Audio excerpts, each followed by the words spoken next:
What's up everyone, how are you all? Today we are back with another blazing Naruto story. What if Naruto has Kikaichu? If you enjoy, then please like, share and do comments. And also check the description to original creator of this beautiful creation.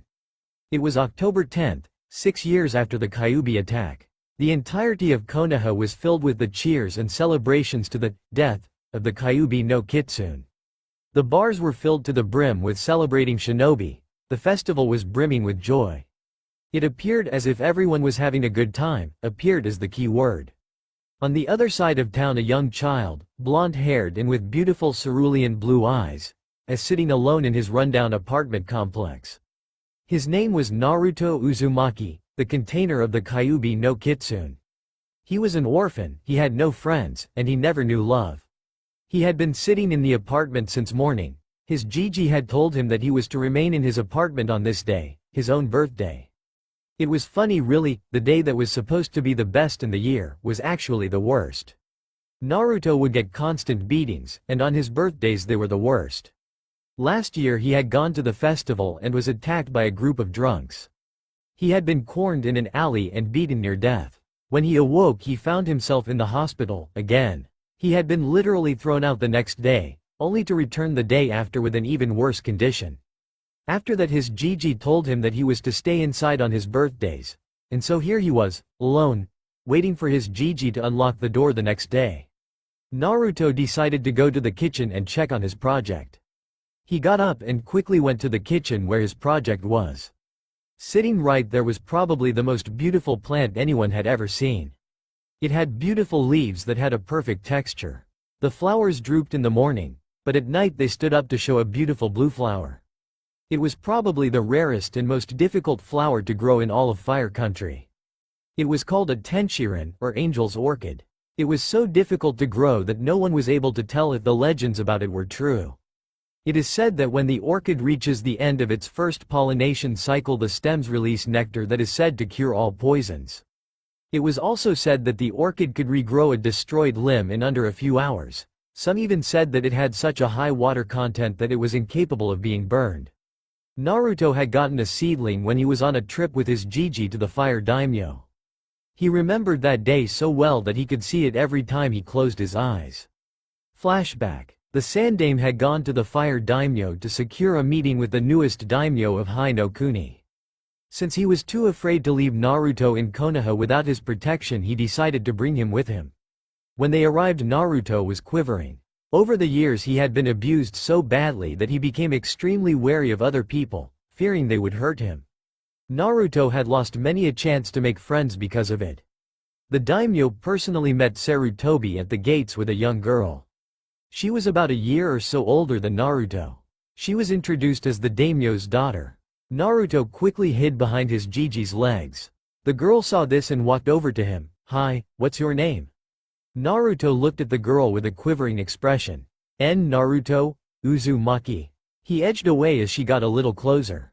Naruto? She seemed to go into thought before she shouted with glee, "That's a nice name." She smiled at the blonde and grabbed his hand. "Hey, come play with me." She dragged Naruto from behind the Hokage and went off to the nearby koi pond. The daimyo chuckled at his daughter's actions. "Well, Sarutobi, it seems that my daughter likes the boy. How about we hold off on negotiations and go check out the little ones?" Sarutobi smiled at the daimyo. "I guess so, Sora, after all, how often do we get a chance like this?" He pulled out a camera as the two walked over to the two kids. Naruto was twiddling his feet as the daimyo's daughter dragged him over to the koi pond. She had long black hair, lovely golden eyes with a single black slit. Naruto was scared by her eyes. She dragged him over to the koi pond and she sat down, dragging Naruto with her. The two spent most of the day together, just sitting by the koi pond. Naruto slowly got closer and closer to her. When he got close enough that the two could hold hands, he actually smiled. It was the first real smile he had in a long time. But his mood dropped when he saw that it was getting dark out. The girl saw this and asked him, "What's wrong, Naruto?" Naruto let a sad sigh out and spoke. "After today I probably won't ever say you again. You're the first friend I ever had, I don't want to lose that." The girl smiled sadly and tugged into her pocket. She pulled out a small bag and gave it to Naruto. This is the rarest flower in all of Hai no Kuni. I want you to grow it, Naruto, and I promise that one day I will come to Konoha and marry you." Naruto's eyes widened at that proclamation. Marry him? He smiled a goofy grin and yelled out, "I promise you, I will grow this plant no matter how hard it is to grow. I will not rest until it is the most beautiful flower in all of Hai no Kuni, Dat Bayo." The girl smiled and gave him a peck on the cheek. Not being able to take that much in one day, he fainted. End flashback. Since that day he had spent every day of every hour nurturing the plant into what it is now. For some reason he was great with plants. One time he managed to bring a tree that was near death back to life just by watering and weeding it. Sure, he spent a bit of time talking to the tree, not that it could answer. But he always felt he needed to speak to every plant he saw. He never understood why. Naruto was about to water the plant with some special mineral water when he heard banging at the door. He was about to go and see if it was his Gigi when he heard it crash open and he heard angry shouts. "Where's the demon? Find it. This is the night it dies." Naruto was terrified and quickly grabbed the plant. He ran to the other side of the room and opened a special hat he had spent a month working on. He quickly opened the door and then shut it behind him before jumping down the chute. He made sure his flower did not get hit on the walls as he shot out of the chute into the street. He tumbled in a way that he would take most of the blow while the Tenshinhan would not get hurt. He quickly got up and was about to head for the Hokage Tower when, "It's the demon, get it." Naruto turned to see a shinobi being flanked by about a dozen civilians running at him. He quickly tucked tail and ran as fast as he could. He ran into an alley and hid behind a trash can. He watched as the mob passed by and breathed a sigh of relief. He got up, but he was knocked down when he felt a crushing blow delivered to his chest. He skidded and hit the end of the alley. He looked up and saw that the alley went a different route. He got up and was about to run when he saw another angry mob at the other end of the alley. He began to cower in fear as a couple Junin closed in on him. "Time to die, demon." One of them pulled out a flame-bladed sai and stabbed Naruto in the arm. Naruto squealed in pain as he dropped to the ground, but held a tight grip on his flower. The shinobi and civilians kept on beating him, but when they saw that he was ignoring the blows, paying close attention to the flower in his arms, they decided to take a different approach. "So, that little plant is important to you, huh? Well, let's see how you like us burning it." The shinobi grabbed the flower and tried to pry it from his arms. Naruto held onto it tightly as the shinobi tugged harder. "Let go of the plant, demon." Naruto only held tighter as the shinobi tired to pry it from his arms. "No, leave me alone, leave me alone." Naruto screamed, "Leave me alone." As he screamed, a massive output of chakra was felt as the shinobi was knocked away from Naruto. The shinobi pulled out a katana. "That's it, you shit. Die." He ran at Naruto and was about to stab him in the heart, when the sword suddenly stopped. The shinobi was shocked and felt a pressure around his limbs. He looked down and was shocked to see a vine wrapped around his arm. He looked down and found that it was keeping him from attacking the blonde. The civilians screamed, "The demon's breaking free, kill it." The civilians charged only to be stopped by hundreds of vines grabbing their limbs and hanging them off the ground. The shinobi saw this and were shocked to the core. That's the bloodline of the Shoden, the one that allowed him to control demons. But how can, oh my god, what have we done? Realization passed through the shinobi as they realized that only a human could command the Mokuton. But one shinobi clearly was an idiot. "How dare you use the Shoden bloodline, you demon." He ran through some hand seals. Cage shuriken no jutsu. A single shuriken he threw became hundreds as they shot at the blonde, not caring that many civilians would die because of it. The civilians watched as the shuriken came towards them. They closed their eyes and waited for the inevitable. Naruto saw the shuriken coming and began thinking, a mile a minute. "What do I do? They may hate me, but I don't want them to die. Someone please help them." As if the vines were listening, they dropped the civilians and began shifting and turning into sheets. The sheets folded like paper and shot towards the shuriken. The shuriken stopped as each piece sliced the shuriken in half. The civilians watched as the shuriken fell to the ground as the sheets unfolded. They were paper.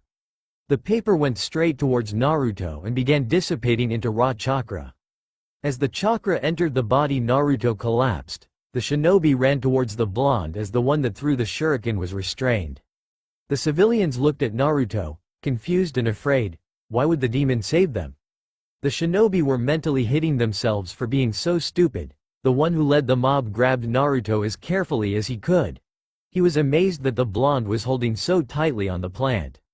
It must have meant a lot to the blonde.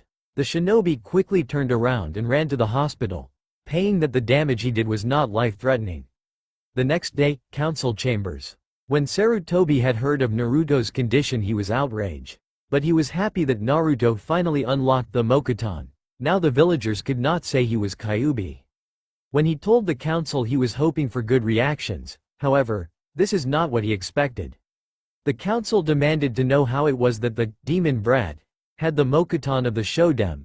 Others were proposing that he be used as a breeding stock. Others, like the Hyuga and Uchiha clans, were proposing marriage contracts. Finally Sarutobi had enough. Shut up. Now before all of you start going crazy, I will say this once and for all, I do not know how Naruto has the Mokuton. However, since he has the Mokuton, it must mean he's a descendant of the Shoden. The council erupted in conversation again. Sandame-sama, if he is in fact a descendant of the Shoden, why is it he has not shown his ability in the Mokuton until now? The Sandame glared at the councilman. Because the Mokuton, unlike other Kekkei Genkei, does not activate until the holder of the bloodline reaches a certain age. Even then they have to be in a life-threatening position to activate it. The Shinobi Council looked down. They knew that Naruto was merely a scroll and Kyuubi the Kunai. It disgusted them that Naruto was treated worse than the most despicable of criminals. A member of the Shinobi Council spoke up. It was the head of the Med Nin Division, Hokage-sama. With all due respect, I would like to do a blood test to see how closely Naruto is related to the Shoden. Perhaps we can find his parents. The Sandame cringed. Minato was dead, and there had been no sign of Kushina since after the attack. He had sent Anbu to look for her to find absolutely nothing. A member of the clan committee spoke up. Sandame-sama, if Naruto has the Mokuton, then that means he is the heir of the Senju family. If that is the case, we must contact Tsunade. If we cannot locate his parents, then she should be able to raise him. The Sandame went into thought.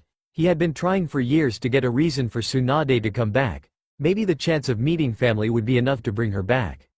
I agree. The Hokage flicked his wrist as an Anbu appeared. Have someone locate Tsunade. Tell her we found a relative of hers. The Anbu did a quick bow and left. Sarutobi was about to address the council when Fugaku spoke up. Hokage-sama, what of the regards to the boy's future? If he is indeed a member of the Senju family, then I humbly request that he be betrothed to a member of my clan. The Senju and Uchiha were rivals, and the chance for an alliance will be most beneficial to the future of our clans. Fugaku was interrupted by Hiashi, who did a quick glare at the Uchiha clan head. Fugaku, you only wish to increase the strength of your clan. Besides, I feel it would be more beneficial if you were to marry my firstborn. So far she shows no signs of becoming a true clan head. And I have seen how she takes glances at the boy. As such, I wish to arrange a marriage between the two. The council continued in uproar until Danzo shouted, "Why not give him to me? I can make him the most powerful shinobi in Konoha. With his skills in Mokuton, and whatever that paper technique is, along with the Kyuubi's chakra, we could train him to surpass even the greatest of shinobi. None would ever dare oppose our power." The civilians at first agreed with Danzo, until Sume snapped at the Warhawk. "Danzo, you old fool. Do you honestly think we will let you take care of the pup after what we found in your Nei headquarters, or have you forgotten why we shut down your little group?" Danzo sneered at the woman as he sat down. Sarutobi sighed in frustration. He finally made his decision.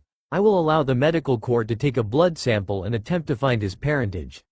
Once Tsunade returns, we may be able to find some more information on the subject. As for the marriage contracts, come to my office later and we will discuss that matter. Sarutobi got up and was about to call the meeting to an end when an Anbu appeared in the room. Sandame-sama, Naruto is gone. The council looked at the Anbu as if he had grown a second head. What? The Anbu cowered in fear as he reached into his pocket and pulled out a note. "This is all I found, my lord." The Sandame took the letter and read it. "Dear Gigi, I am leaving Konoha for a while. If I can't even be safe in my own apartment on my birthday, then I can't stay here until I am strong enough to defend myself. I will return in time to take the final year of the Genin exams. Yours truly, Naruto Uzumaki." Sarutobi sighed as he read the letter. It seems Naruto has left the village. He will return for the final year of the genin exams. The civilians screamed in outrage. How can you be so casual about the last known heir of the Senju clan that possessed the Mokuton has left the village at the possibility of dying. Taking the Mokuton with him. The Sandame glared at the civilians. You did not care for him until after he got his bloodline, and since Naruto does not possess the Senju name, he is not under the jurisdiction of the clan committee. Also, since the Mokuton only occurred in the Shoden, we have not registered it as a Konoha bloodline, thus we can do nothing about it. The head of the civilian council screamed in outrage, her pink hair flopping everywhere. He is a relation of the Senju clan, we cannot risk their extinction. I move for a vote that we send our hunter nin squads out and capture him, lock high up until he is of suitable breeding age, and then have him impregnate women who will carry the Senju clan's legacy. Many of the civilians agreed, but a quick burst of killing intent shut them up. So you would have Naruto be a father to children of women who he will never even know. I will not allow any of you to do that to him. He will choose who he wishes to marry, and there is not a single thing any of you can say to change my mind. The head of the clan committee spoke up. But Sandame-sama, you realize that Naruto falls under the Clan Restoration Act. As such, whether he likes it or not, he will have to impregnate multiple women to build up his clan. Sarutobi sighed as he remembered that law. The only one who managed to avoid that law was Minato, and that was because Kushina was so damn dangerous that no one wanted to mess with her. I understand, we will discuss this further. Those who wish to propose marriage contracts, please come to my office later. Dismissed. The council members left the room. Several went to the Sandame's office, including the heads of the Hyuga, Uchiha, Kurama, and other clans. Others like Shina Haruno got their hired Anbu units and ordered them to locate Naruto Uzumaki at once. Meanwhile, Naruto was leaving the forest surrounding Konoha's walls. He had escaped about 3 hours ago and had avoided being spotted by the local shinobi. He quickly took out a map that the Sandame gave him and looked through it. Alright, so I am here. He pointed at a point on the map, and Konoha is here. He pointed another place. So far I have several options. I could head to Suna, Nami, or any other countries, but which one? Naruto crossed his legs and looked at the map. Suna is too far from here, so it will take a long time for me to get there. And I don't have the supplies to get there either. Nami seems to be the best bet. I can stock up and head to Suna afterwards. And with that decision, Naruto got his bag and carefully opened it. In it was a specially made box. He opened it to see the tenshirin in it. After he had tended to the plant, he packed up and headed towards Nami no Kuni, unaware that he was being followed. The mercenary Anbu unit was in the trees of Konoha's forests, trying to locate the last known carrier of the Senju bloodline limit. The Anbu unit had been tasked by Shina Haruno, head of the civilian council, to locate and restrain him. He would then be locked up in a special safe house where he would be mentally conditioned to do as his masters told him. Once he reaches breeding age, he would impregnate several women and they would be conditioned to serve Danzo and the civilian council. The Anbu unit was made up of mostly exiled clan members. A side branch member of the Inuzuka family, she was exiled because she was incapable of bonding with any canines. She was however able to bond with a silver wolf in the Forest of Death. Once the clan leaders found out, she was welcomed back into the clan, but she was permanently banished when she turned her wolf partner into a cloak out of sheer rage. Her name was Urufu Inuzuka. There was also a former Hyuga branch member. He was the only member of the Hyuga clan that died, and then came back to life. He had died on the day of the Kyuubi attack, but the Kyuubi's chakra somehow jump-started his system. His mark remained, but his eyes would never be able to wield the Byakugan, nor would he ever be able to pass on the Byakugan. His name was Hirashi Hyuga. The next member was a young man. He was a member of the Nara, Yamanaka, and Akamichi families, but he was exiled from the clans when he broke several of their laws, selling clan pills to outsiders, setting fire to a Nara deer farm, and using his mind-based attacks to gain. His name was Chinamaru Akamichi Yamanaka Nara. The next member of the squad was a young swordsman. He had failed the academy 3 times, and he was not allowed another chance at the graduation exam.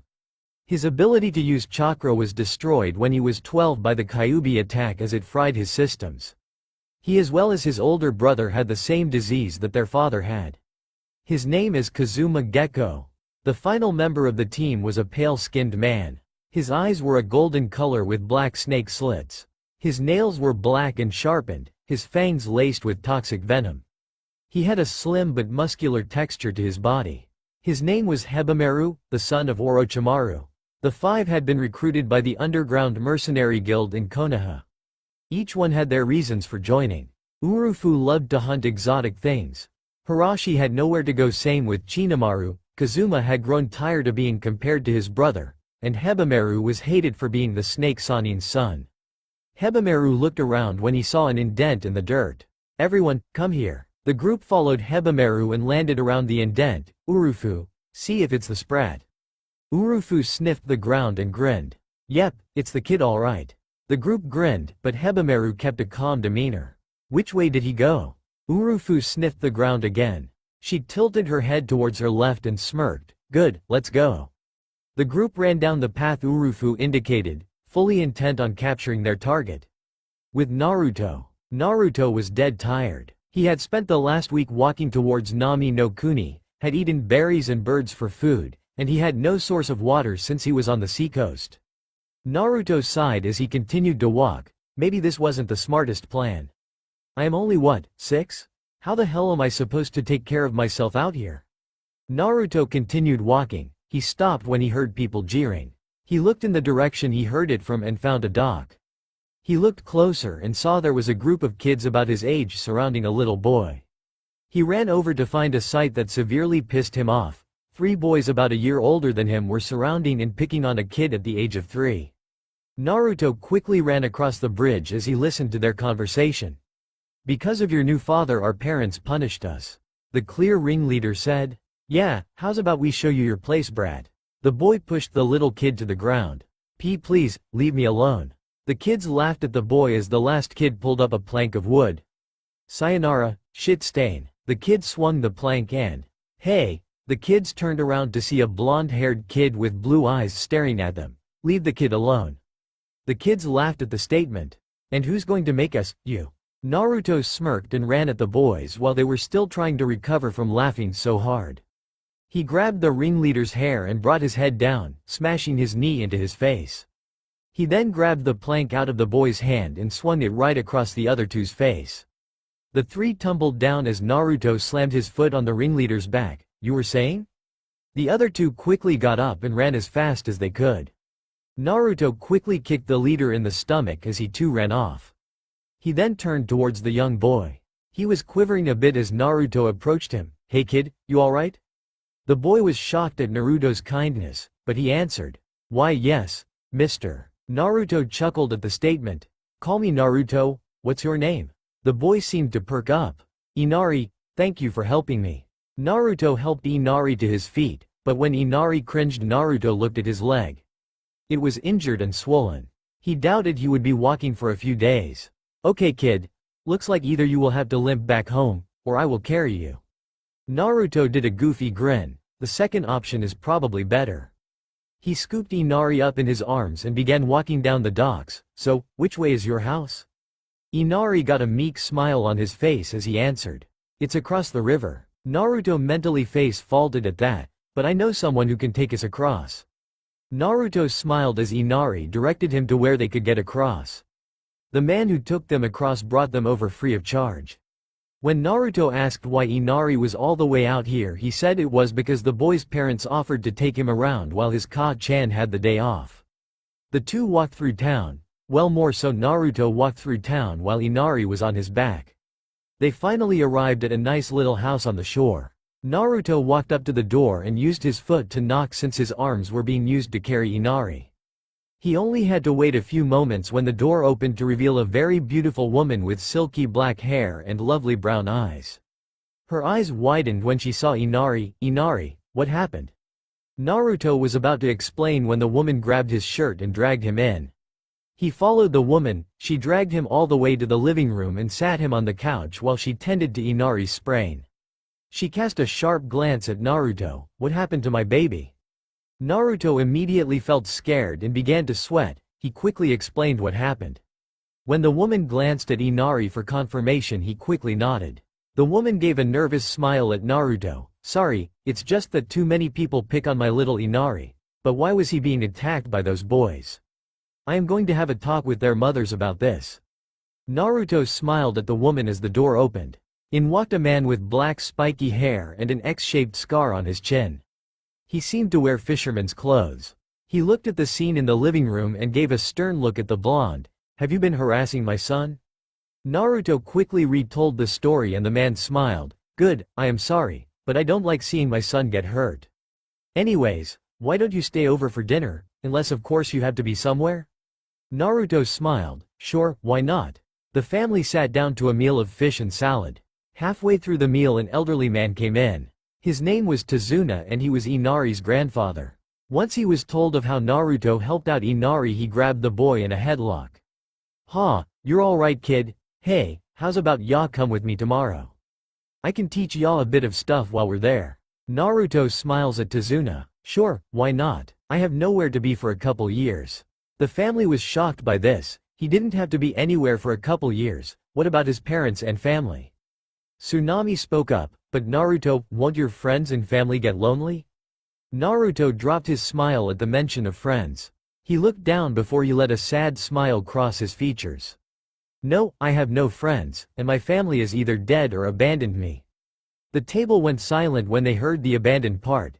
It's no big deal, but since I had to grow up fast I never really had time for fun. Tsunami walked over to Naruto and wrapped him up in a hug. Oh you poor thing. Inari walked over and hugged his leg while Tazuna and Kaiza spoke to each other at the side. Kaiza, how about you and I teach the boy some things? If what he says is true then he probably doesn't know about taking care of himself outside of wherever he lives. I'll teach him some building techniques and you teach him how to fish. Maybe we can get Tsunami to teach him how to cook. Kaiza though for a minute, he would love to do this, but he also thought that perhaps they should just adopt him. But Naruto seemed to be like him, preferring to go far rather than tie himself anywhere. Tsunami was his only exception. He loved her just like he did his adopted son. Alright, we can ask him after dinner and see what we can teach him. The two agreed and went back to eating. Afterwards Naruto agreed to learning from them. The next day Tazuna brought Naruto with him to his building project. They were working on building a pipe system that would lead to a water filtration plant. Since they were on the ocean the usual freshwater areas were actually salty, not the best thing to drink. While they were building Tazuna showed Naruto the basic pipes. He also showed Naruto the filter system. Naruto soaked up all the information and made sure he remembered. After all, since he was going to be traveling a lot he needed to learn this stuff. He even helped out Tazuna. Some of the pipes were too small for Tazuna to work on, so Naruto had to help out a bit. Naruto crawled through the pipes and tightened the bolts. When the day was done they went home. Kaiza brought Naruto with him and showed him how to fish. After half an hour of fishing Kaiza started a conversation. So Naruto, what was life back home? He turned to see Naruto's eyes gloss over as he got a sad expression on his face. Kaiza quirked an eyebrow at this. I would rather not talk about it, not yet anyways. Naruto went back to fishing but Kaiza seemed insistent. You may feel better if you talk about it. Naruto turned towards Kaiza and spoke. No, I won't. Kaiza sighed, but he got a thoughtful expression on his features. What could have happened in the village to make it so Naruto does not even want to talk about it? He decided to ask him later and went back to fishing. He suddenly felt something jerk on his fishing pole. Kaiza began tugging on the line as he reeled in what was on the line. He kept letting off some slack as more and more splashes were shown. Naruto got up and helped Tazuna tug on the line. Finally after half an hour of pulling they finally reeled in a large swordfish. Once they brought it back to the house they cut it up. Half of what was ate that night was eaten as sushi, the rest was stir-fired or grilled. Naruto had helped cook the dinner and had learned about the various spices. The same process repeated with Naruto taking part in wood chopping, shopping. He even babysat Inari for a little while. The two were playing in the park when the same three bullies came up to them with reinforcements. Hey brat, we still haven't paid you back for how your stepdad got us in trouble. This time we brought some friends. He indicated the 10 or so kids behind him. Naruto got up and got into a basic academy stance in front of Inari. You want him, you go through me. A large kid with a wooden plank ran forwards and kicked Naruto in the ribs. Love to. He turned his head towards the group of kids. Get him. The kids ran at Inari, who quickly curled into a ball as they pulled out a bunch of things to hit him with. Naruto tried to get up, but he was smacked across the back of his head by a wooden plank as he fell to the ground, blanking out as darkness claimed him. Mindscape. Naruto groggily opened his eyes to find himself in knee-deep water. He quickly shot up and looked around. He was in a sewer, but the walls were covered in roots. He looked around as he saw the wood begin to peel like paper. He began walking down the halls of the sewer. He kept taking what seemed like random directions, but he felt as if he was going the right way. Naruto went through another passage when he saw a large gate. It seemed like it was bolt shut and it was covered with hundreds of vines and roots. He looked closer to find an imprint of a hand. He placed his hand over it and it immediately glowed red. He watched as the doors cracked open as the tree roots suddenly tore themselves away from the door and pierced the ground behind him. He began to panic as a fierce wind picked up and pulled him in. He tried to make a grab for one of the roots, but he found himself unable to grab anything.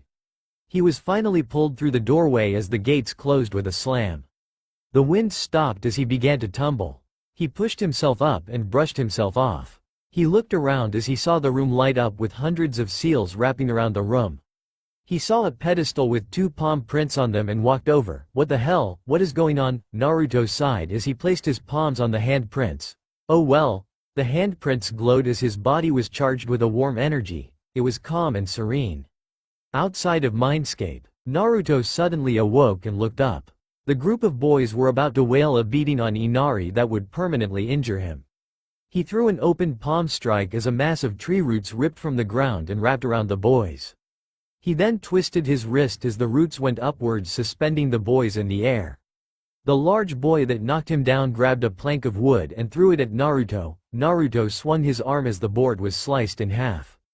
The large boy was shocked until he looked at Naruto's hand, then he was terrified.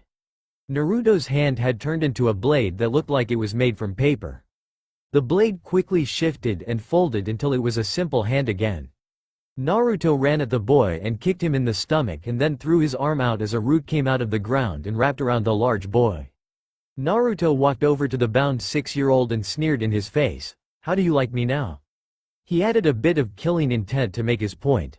Naruto walked back to the house with Inari that evening. It was the last evening he would be staying there, so he decided that he would cook dinner tonight. Inari and him were the only ones home since Kaizo went fishing, Tsunami was shopping, and Tazuna was still building that water filter. Naruto had gone to the nearby beach and began casting out his lines.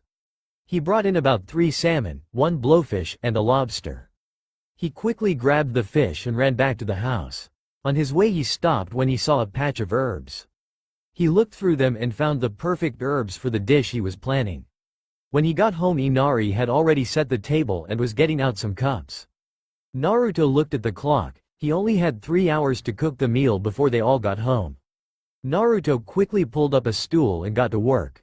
After 2.5 hours, Naruto and Inari had finished setting the table with time to spare. The two sat down together and watched the sunset. Hey Naruto. Naruto turned to Inari. Why are you making dinner? Mommy makes really great food. Naruto smiled as he sighed. Because I am leaving tomorrow. Inari grabbed Naruto's arm and clung to it. No, don't leave, the bullies will come back, please don't leave. Naruto wrapped an arm around Inari's shoulders and answered. Inari, if I fight all of your battles, what is going to happen if I die?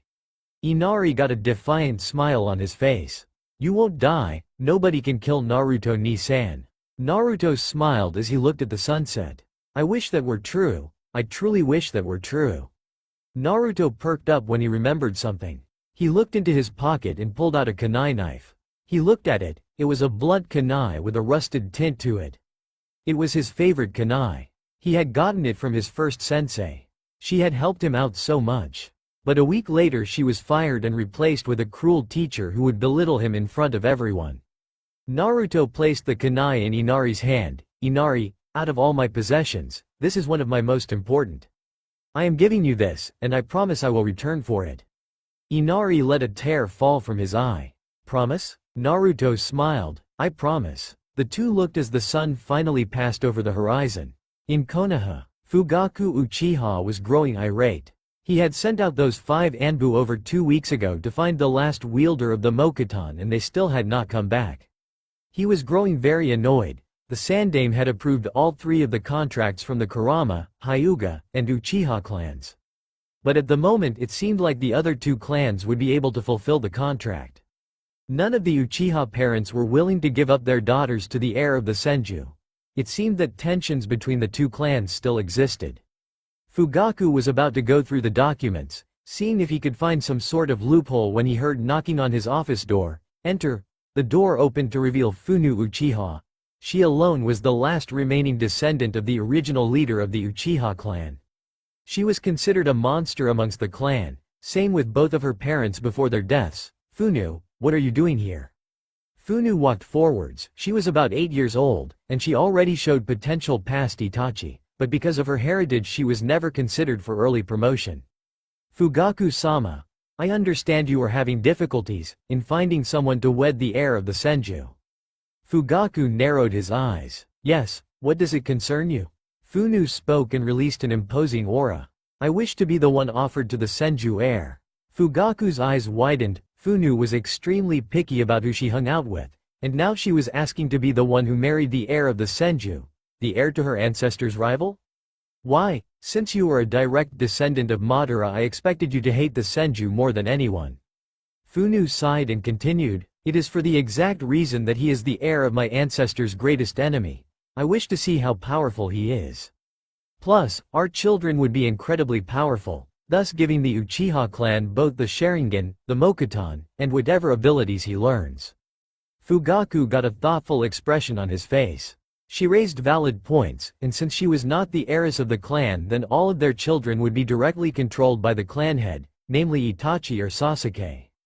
He inwardly smiled. It looked like his coup would be easier than he thought. Very well, I will sign in your name and have it delivered to the Hokage Tower tomorrow. Funu bowed and left Fugaku's office. Fugaku ever noticed the smile on her face. Fugaku, you fool, you just secured that your clan will fall. For once I marry my Naruto-kun, I will leave this clan forever, taking the ultimate Sharingan with me. Funu's eyes turned red, the fully developed Sharingan in her eye. Then it suddenly shifted into a symbol that looked like a biohazard sign.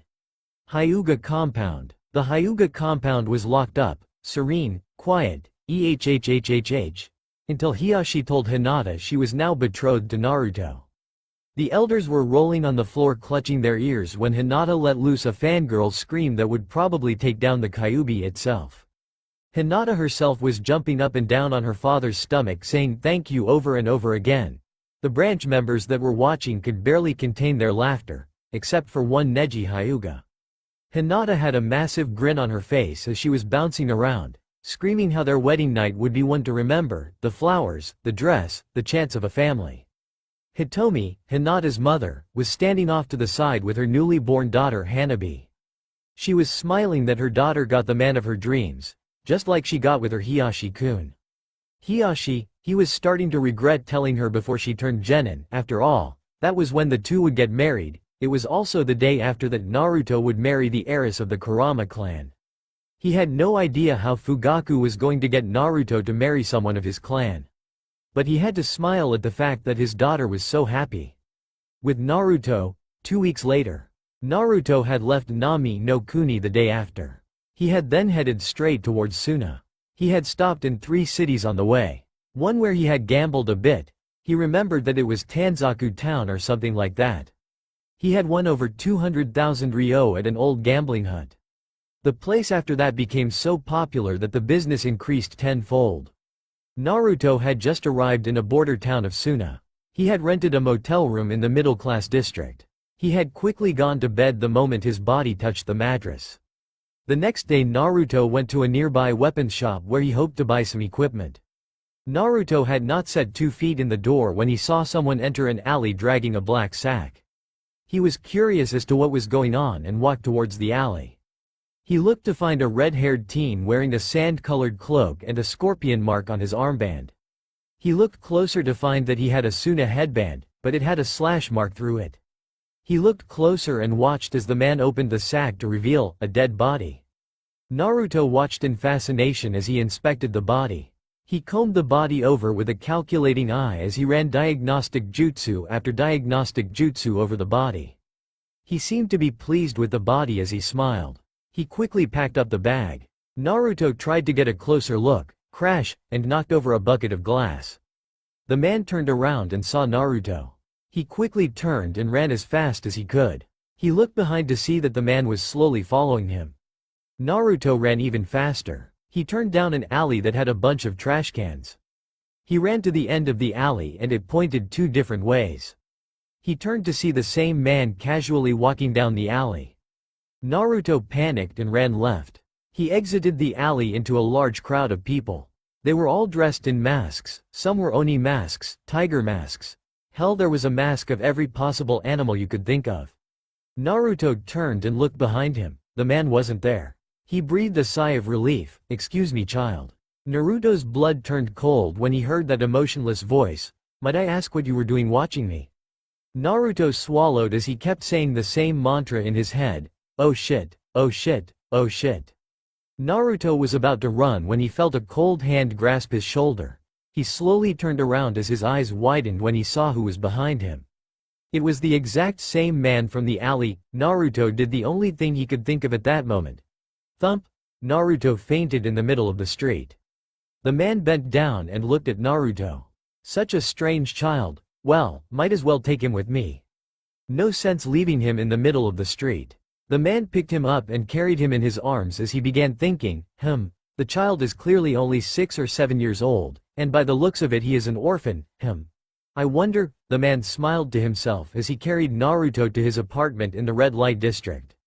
Akasuna no Sasori may have finally found an apprentice. Naruto slowly opened his eyes. He groaned as he rubbed the sleep from his eyes. Damn, what happened to me? Naruto pushed himself up and fully opened his eyes. He was in a ratty room with holes in the walls. The ceiling looked like it had mold growing on it. He looked to find that there was a window. It was cracked, but it was still a window. He walked over to the window and looked at the curtains. They looked like they had been eaten by moths. Naruto looked around. Why the hell was he here? The last thing he remembered was that he was running away from some man who had a corpse in a bag. He accidentally caught the mont's attention and, oh shit. Naruto began to panic as he looked around, praying that he could somehow escape.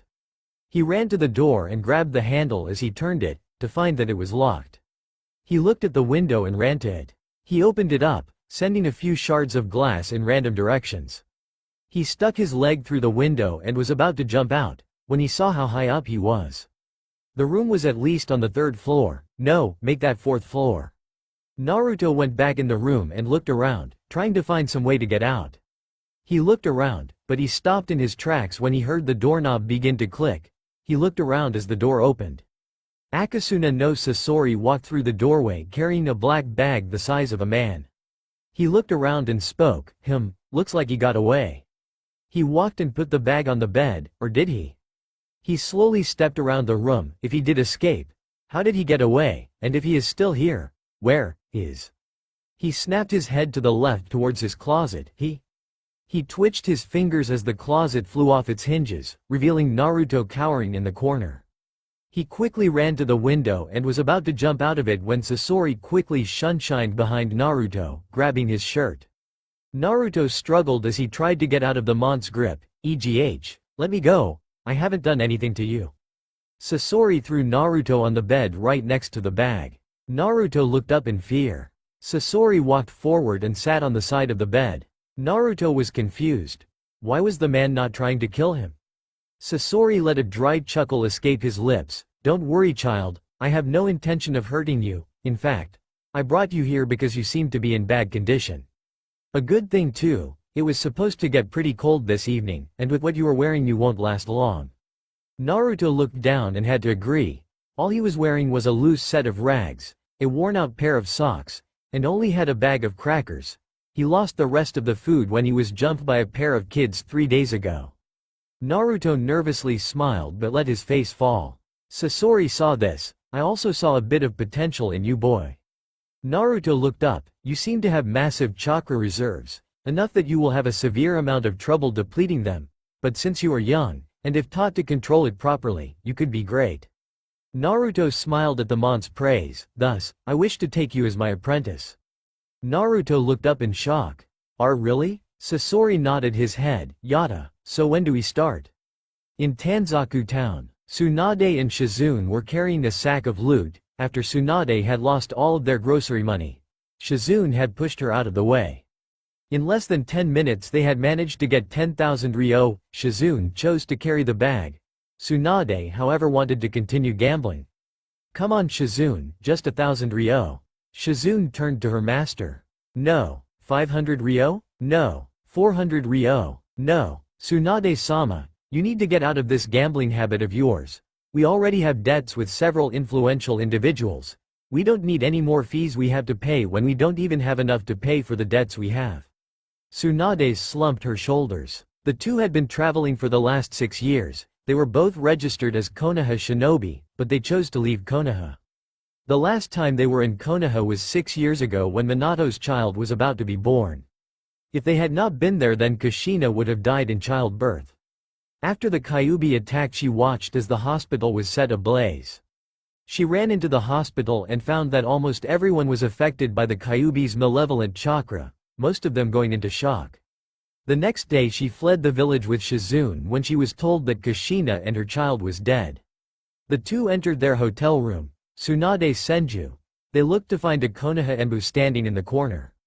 Tsunade immediately got angry. "What do you want?" The Anbu stood at attention. "Tsunade Senju, I have an S-class message that I must give to you, alone." He turned towards Shizune indicating that she needed to leave the room. "Shizune," said apprentice, turned towards her master. "I'll be fine, go." Shizune turned towards the door and began to walk out, but she turned her head towards the Anbu with a stern glare. "Anything happens to Tsunade-sama, you die." She walked out of the room and closed the door. Tsunade turned towards the Anbu who was pulling out a scroll. "So, what does the old goat want?" The Anbu passed her the scroll. She looked at it curiously and began to unroll it. She looked it over. When she finally got through it, her eyes widened beyond all possible proportions. Outside of the room, Shizune was standing outside the door. It was too quiet to be normal. She was about to open the door, crash, when it flew off its hinges as Tsunade charged out of the room. She turned towards her apprentice. "Shizune, pack your bags. We are heading to Konoha now." She ran towards the lobby as the Anbu walked out of the room. What was that about? The Anbu passed her a scroll labeled to her. She opened it up and read its contents. "Dear Shizune, no doubt you have seen Tsunade's reaction to the scroll she received. The scroll entailed details of a living user of the Mokuton blood limit. His name is Naruto Uzumaki. There is more information concerning him, but all the information is on Tsunade's scroll, and she is not to reveal it until I deem it permissible to do so. The reason I am telling you this is because no doubt Tsunade will try to use her funds to buy a menagerie of items for a certain reason. I want you to prevent her from doing that. She does not need more debts than she already has. Sincerely, Hiruzen Sarutobi." Shizune looked at the scroll for a minute. Then it suddenly clicked. "Shit. I have to stop Tsunade from going haywire on the shopping. Hold this." She threw the scroll to the Anbu who was now running after her. Next day, with Naruto and Sasori. Naruto and Sasori had left that morning. Naruto and him had shared a little bit about their pasts. When Sasori heard about Naruto's past, he unleashed a mess of puppet fury on the surrounding trees. He was so angry. Most people didn't know, but Sasori had one weakness: children. He could not stand to see a child in pain, could not stand to see them sad, and now he finds a child who was often beaten to within an inch of his life, ridiculed and ostracized, and basically abused in both mental and physical perspective. It severely pissed him off. After Sasori had vented, the two had continued on their trek towards Suna. They were not actually going into Suna since Sasori was a missing nin, but he needed to greet his contact. Sasori had a massive spy network that was probably the most advanced and intricate in all of the elemental nations. The only one who could possibly have a better one was Jiraiya of the Densetsu no Sannin. The two arrived in a small town about a mile away from Suna's borders. The two found an abandoned building where they were to meet Sasori's contact. As the two waited, Sasori began to get Naruto to start working on his chakra control. "Sasori-sensei, how is this supposed to help me get stronger?" He indicated to the piece of string in his hand. Sasori sighed as he explained. The exercise is to increase your control. You have far too much chakra to suddenly start learning new things. For now I need you to start on the basics. The object of the exercise is to use your chakra to tie the string into a specific knot, and then use chakra to untie it. It is a difficult exercise, but we have no other way to increase your control for now. Sasori began to tinker with a sealing scroll as Naruto began to try and weave the string into a normal bow tie knot. The two waited in the abandoned building for 2 hours. Finally, when Sasori was beginning to lose his patience, Naruto yelled out, "Yata, I did it." Sasori looked to find that Naruto had in fact managed to do it. He was surprised. With chakra stores that were so large he could sense them without even trying. It was a spectacular feat. But then Sasori noticed something. There was a controlled swirl of chakra surrounding his navel. It was narrowing down how much chakra was being used. Sasori was about to ask Naruto about it when the door opened. Sasori turned his head. "Ah, Yura. You're here," said Suna Shinobi. Simply kneeled in front of Sasori. "Sasori Dono. I am ready to make my report." Konoha, Uchiha compound. Funu was walking towards the Uchiha gates. She had made all preparations for the plan, the one that would bring the Uchiha clan to its knees. Her parents had foolishly left documents around before their deaths, and with her higher than normal IQ of 197, it was child's play for her to understand what the documents meant. She was smart for a 7-year-old. Although she had to thank the foolish Uchiha clan, had they not entrusted her idiot parents who viewed themselves with such high reverence because of their bloodline that they became so arrogant that it was child's play to kill them, she would not have found a person who she could test herself against. Part of the Uchiha clan's plan to conquer Konoha involved Naruto. With the Kyuubi inside of him, any offspring he would have would become pseudo-Jinchuriki, a type of Jinchuriki that had all a Jinchuriki's strengths, but had less of the weaknesses. After she found out about Naruto having the Kyuubi inside of him, she followed him to see if her inborn power would do to him what Madara, her great-grandfather, did to the Kyuubi.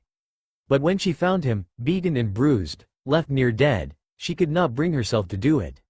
She looked him over and found the wounds already healing, but she stayed by his side and did what she could to nurse him back to health. She was only 5 at the time she found him beaten near death, was only 5 when she began observing him every moment she could. She was only 5 when she made a vow, "I will make you mine, and I will be free of this pathetic clan for good." And now, she was betrothed to him. Now all she had to do was make sure that she was dominant in the group of girls that are lining up to have Naruto. She had no problem sharing. What she had a problem with was being submissive. Her plan was coming to fruition. It looked like that little tip that she slipped Itachi was successful.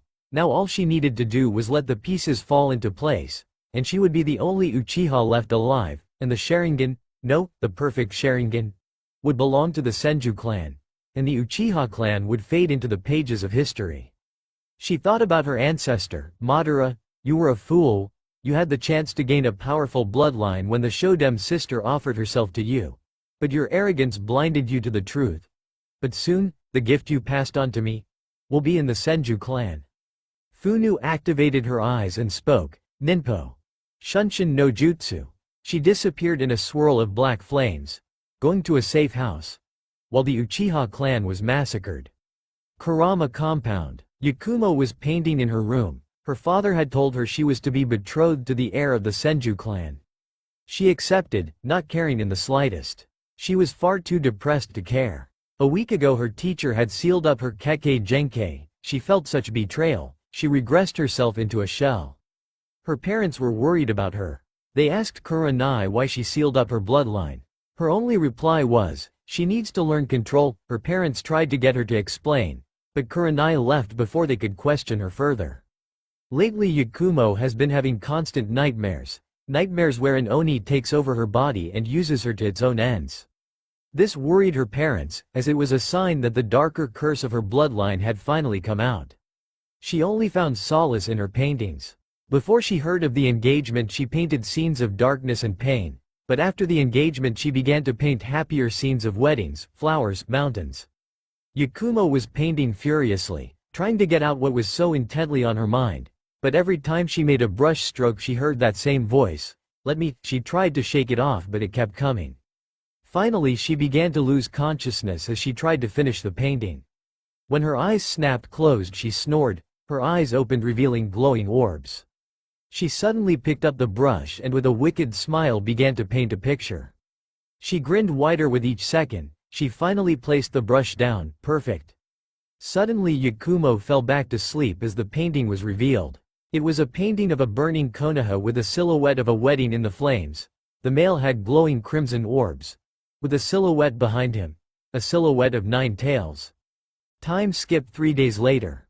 Naruto was trying to get the string to turn into different knots. So far he had managed to get it into a hangman's knot, a bow tie no, a sailor's knot, and a lace knot.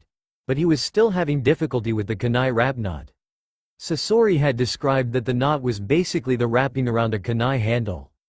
But since he had to kunai handle he had to make do with his finger.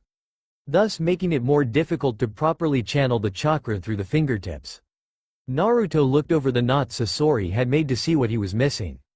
He looked it over as he checked to see where he was going wrong. He was channeling chakra through the string like Sasori had told him, but for some reason the knot kept undoing itself after he finished. Naruto began to wrap the string around his finger again. Suddenly he looked his finger over. He remembered in one of his sensei's lectures that there were 10 Ketsu points in the entire body. And the more chakra on had the more chakra points there were. Naruto tried to use his entire finger to make the knot. He smiled when he saw that it was a success. Yatta, Sasori sensei, I got it. Sasori looked over to the blonde, astonished by his progress. Amazing, he has shown such great skill so soon, it's remarkable. I definitely found the right guy to be my apprentice. Now to start him on my techniques. Sasori walked over to Naruto. Very good, come. We have 3 days to get started on the next point of your training. Sasori began walking towards a tree. He tapped on the tree, shook his head and moved on. He went to another tree, tapped it, shook his head again and moved on. He continued this for a few minutes until he stopped at a tree with a dark red wood. He tapped it, he nodded his head. He circled the tree and tapped it a couple times, finally he smiled. Sasori pulled out a scroll and suddenly was surrounded in smoke. Naruto covered his eyes as the smoke swept over him. As the smoke cleared he looked to where his sensei was. His eyes widened when he saw another figure with his sensei. There was what looked like a humanoid figure. Its arms were like that of a large zanbatu, but were curved like a machete. It had empty eye sockets, but its mouth was filled with saws. The thing was wearing a crimson cloak, with a design of a red scorpion on it. Sasori was twitching his fingers. The humanoid object began to move. Suddenly it looked at the tree and swung its massive blades arms. It then closed its mouth on the tree and began slicing it into wooden logs and planks. It began using its arms and sliced up the logs and planks into smaller bits.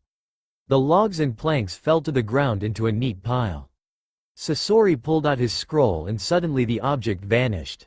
He put away the scroll and walked over to the wood. He began to inspect it. He turned towards the shocked Naruto. Naruto, come.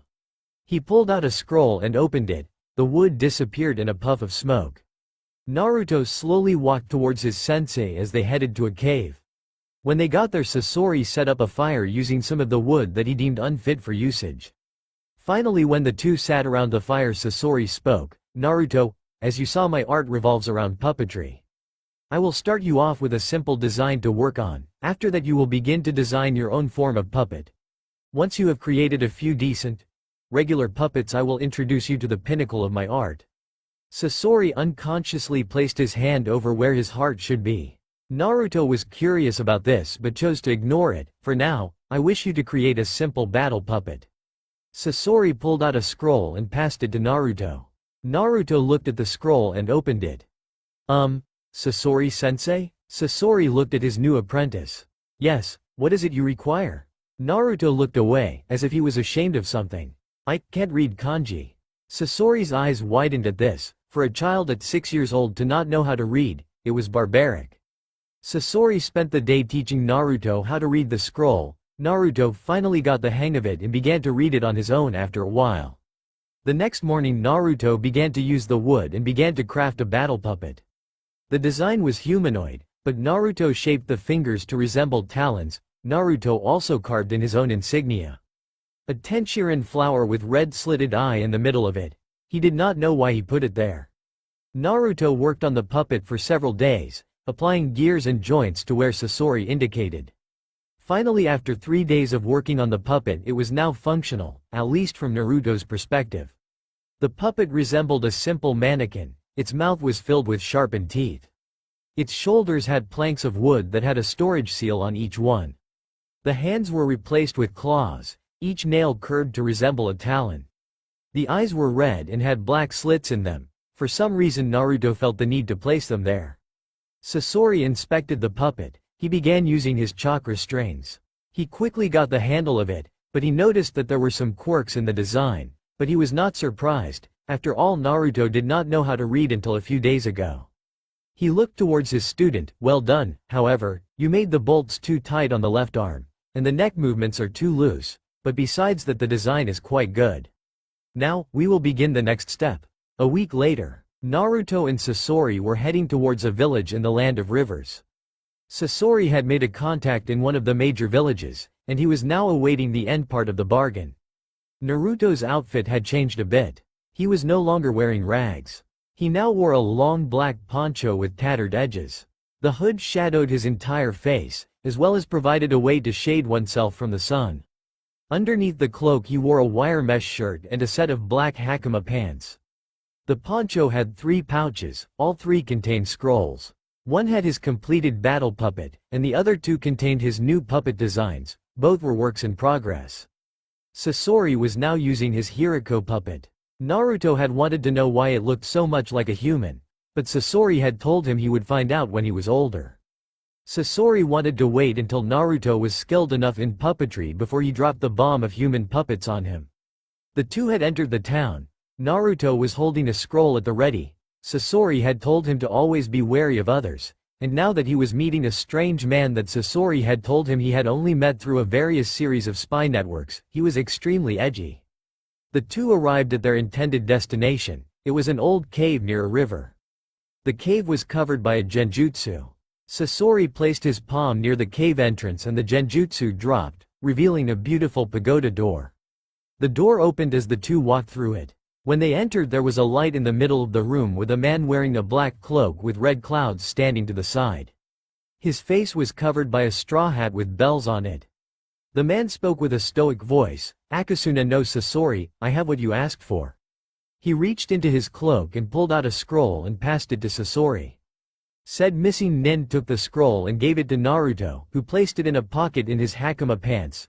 "I must thank you. Without your poisons I would not have been able to pull off my feat." Sasori chuckled a bit. In Hiriko his voice became more gravely and aggravated. "Yes. I hope that you are not cheating me on my prize." The man shook his head. "No, unfortunately the item was damaged, missing parts of the right side, however, it looked like it had been removed intentionally." Sasori growled to himself. That means that someone has vital portions. No matter, I shall still find use for it." The man stepped back as Sasori turned to Naruto. "Naruto?"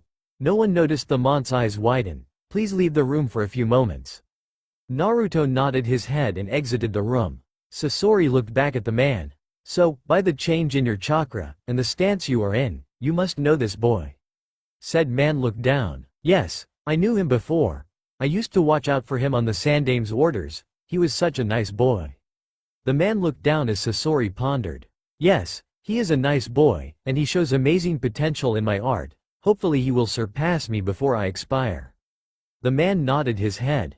"Well, I must be off. Also," Itachi reached into his cloak, "I have a message for you, from my organization." Sasori took the scroll. "You do not need to reply now, but it is highly suggested that you do at some point." Sasori nodded his head and put the scroll away. "Thank you, Itachi Uchiha." Itachi smiled under his hat. "No, thank you, Akasuna no Sasori." He disappeared in a swirl of leaves as Sasori turned towards the door. Now having a body that his student can create his first human puppet with, the body of Shisui Uchiha. Kotetsu and Izumo were standing guard at the gates of Konoha.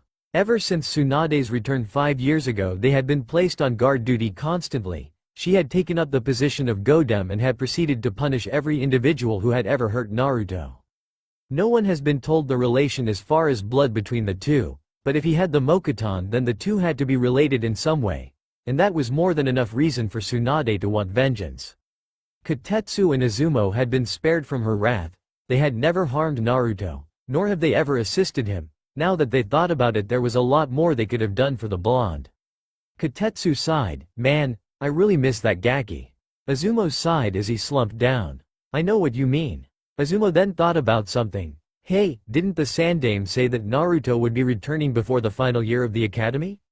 Kotetsu perked up. "Yeah, so he should be returning soon, I hope." Izumo cringed at the statement. Once Tsunade became Godem, she had sent several leagues of Anbu to locate Naruto. They came back after 3 weeks, not finding anything in the slightest.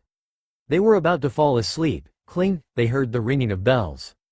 They looked down the road to see 2 individuals walking up to the gates. They were both wearing straw hats with bells hanging from the edges, and they were both wearing black cloaks, with red clouds.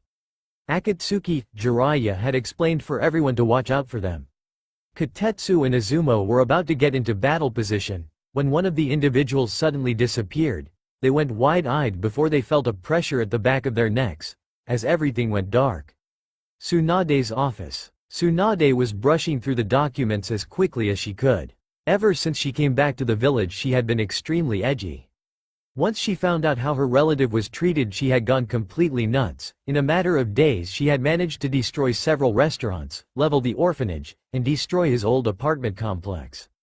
She had then proceeded to arrest every individual who had ever hurt Naruto, and it was a long list. She had personally done the DNA testing for Naruto, and what she found shocked her. Naruto's DNA matched that of her little brother, but how? Minato was not related to them, as far as she knew. Once she found out that Naruto had been living alone, she had gone looking everywhere to find Kushina. She had even sent Anbu to look through the ruins of Uzugakure, to find nothing. She pondered to herself, "Where are you, Kushina? If you abandoned your son, heads will roll." She sighed to herself as she was about to approve a new document. "Tsunade." She looked up to find her old sensei standing there. "How are you doing with your new position?" Tsunade frowned at her old sensei. The two had been working together since she took the position, and she was finally starting to get the hang of it. But how the hell did the bag of bones ever manage to do all this paperwork and not go crazy with it? I am all right, sensei, although, I wish that Naruto was here.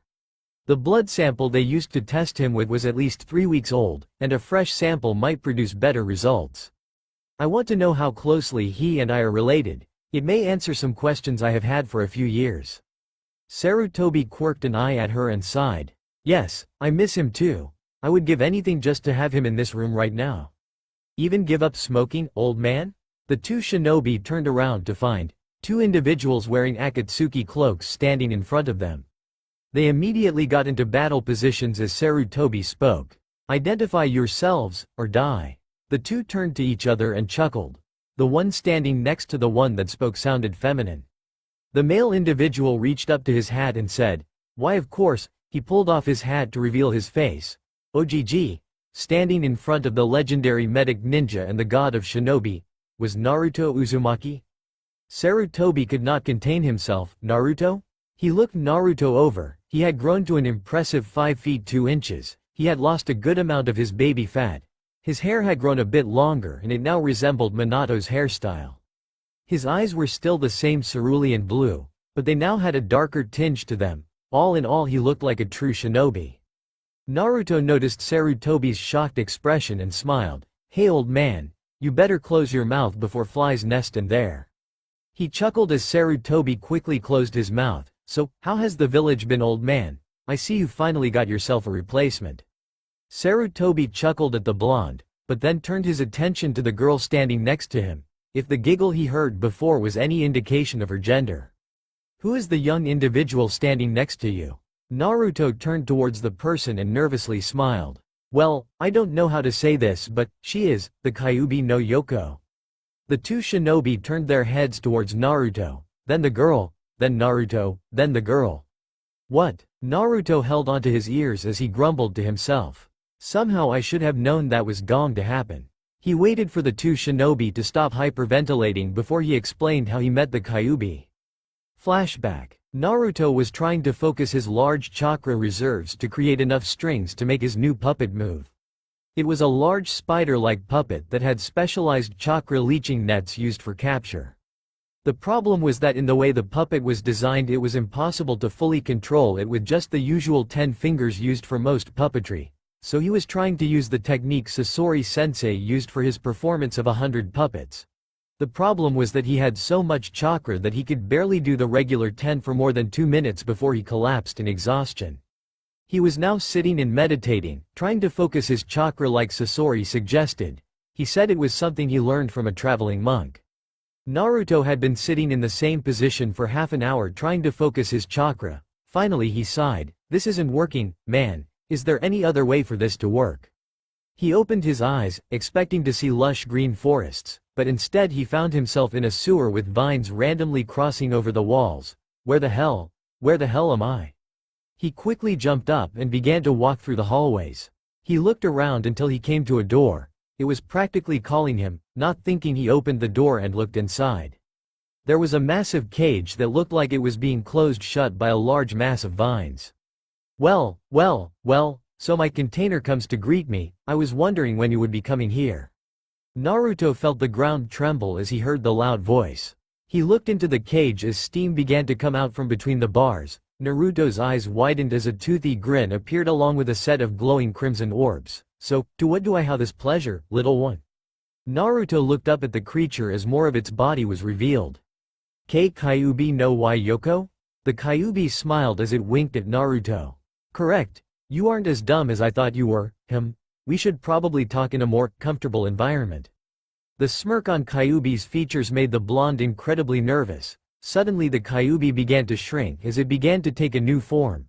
When the Kyuubi finished its transformation, there was a human figure laying on the ground. Naruto's eyes widened when he saw it, or rather her features. She had crimson red hair that fell to the small of her back. She had a pale complexion, long slender arms, a perfect hourglass figure, and an impressive set of S. She looked to be about 15 years old. As she stood up, she revealed her whole form, completely naked. Naruto blushed crimson red as her stared into her crimson eyes. She must have seen the blush because she playfully giggled as she placed a finger at her lips, making her look even cuter. "So, do you like what you see?" Naruto did not know whether it was her looks in general, or if it was how she said it, but he did the first thing that seemed logical. He fainted. If you people are having any trouble with Kyuubi's human form, just think Mocha from Rosario Vampire with crimson hair and red slitted eyes. End flashback. Sarutobi stared at the blonde, having a hard time believing what he said, but then again, Naruto hasn't lied to him as of yet, so how did she escape from the seal? Naruto sighed. He opened his mouth, probably about to answer, when the door was opened by a frantic Hiyashi Hyuga. "Hokage-sama, 2 Akatsuki members have been spotted at." He looked around as he saw that there were several individuals in the room. He then saw the Akatsuki cloaks. "Hokage-sama, why are there 2 Akatsuki members in your office?" Hiyashi looked at Tsunade expectantly. Tsunade opened her mouth to answer, when she suddenly felt a large mass of killing intent, coming from Naruto. Naruto was glaring at Hiyashi with a look that would possibly scare Orochimaru. "You?" He performed a set of hand seals and pulled out a scroll. The scroll released a bath of white smoke as a puppet came flying out of it. Hiyashi was so shocked that he had no time to move. He watched as the puppet came at him and noticed its features. It was very skeletal. Its mask was like that of a ghoul. Its cloak was tattered and ruined, and it was carrying a massive scythe. He was about to get into a Juken stance. "Stop." The puppet stopped in mid-strike. He looked to see that the other Akatsuki member, a beautiful 15-year-old woman with crimson eyes, was holding on to the now crazed Naruto. "Naruto, calm down, calm down." Naruto blinked a few times as his crazed look softened. He withdrew the puppet and sealed it back into a scroll. Naruto walked out of the room. As he passed by Hiyashi, he whispered, "I am sorry." He left the room and walked down the hallway, Kyuubi following close behind. Hiyashi looked at Tsunade with a look that said, "What the fuck just happened?"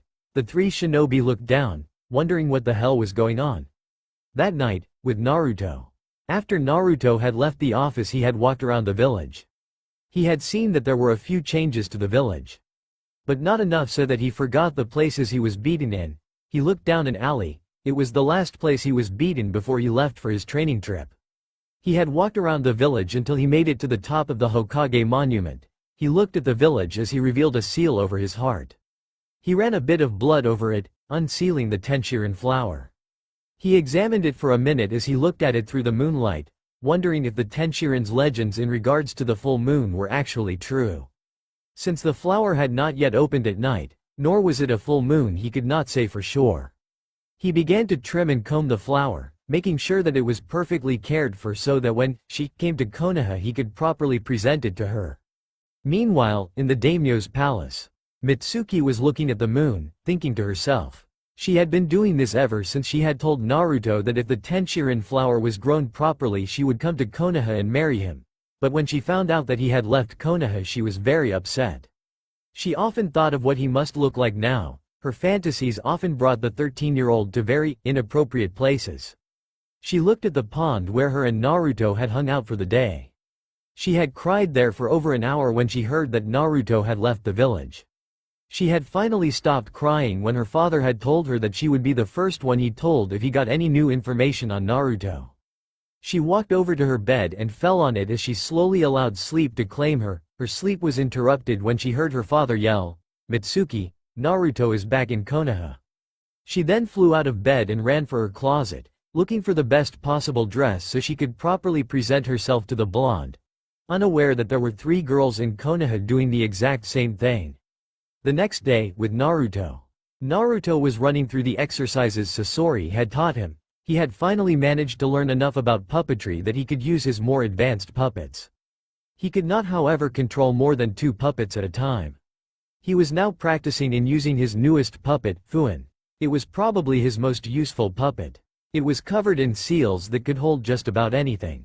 In fact, he had essentially made the puppet more of a portable base than anything else. Thanks to a large amount of advancements, it could transform into a base for a small battalion. He looked the puppet over. The puppet itself was in the form of a barrel. However, the body was covered in many storage seals.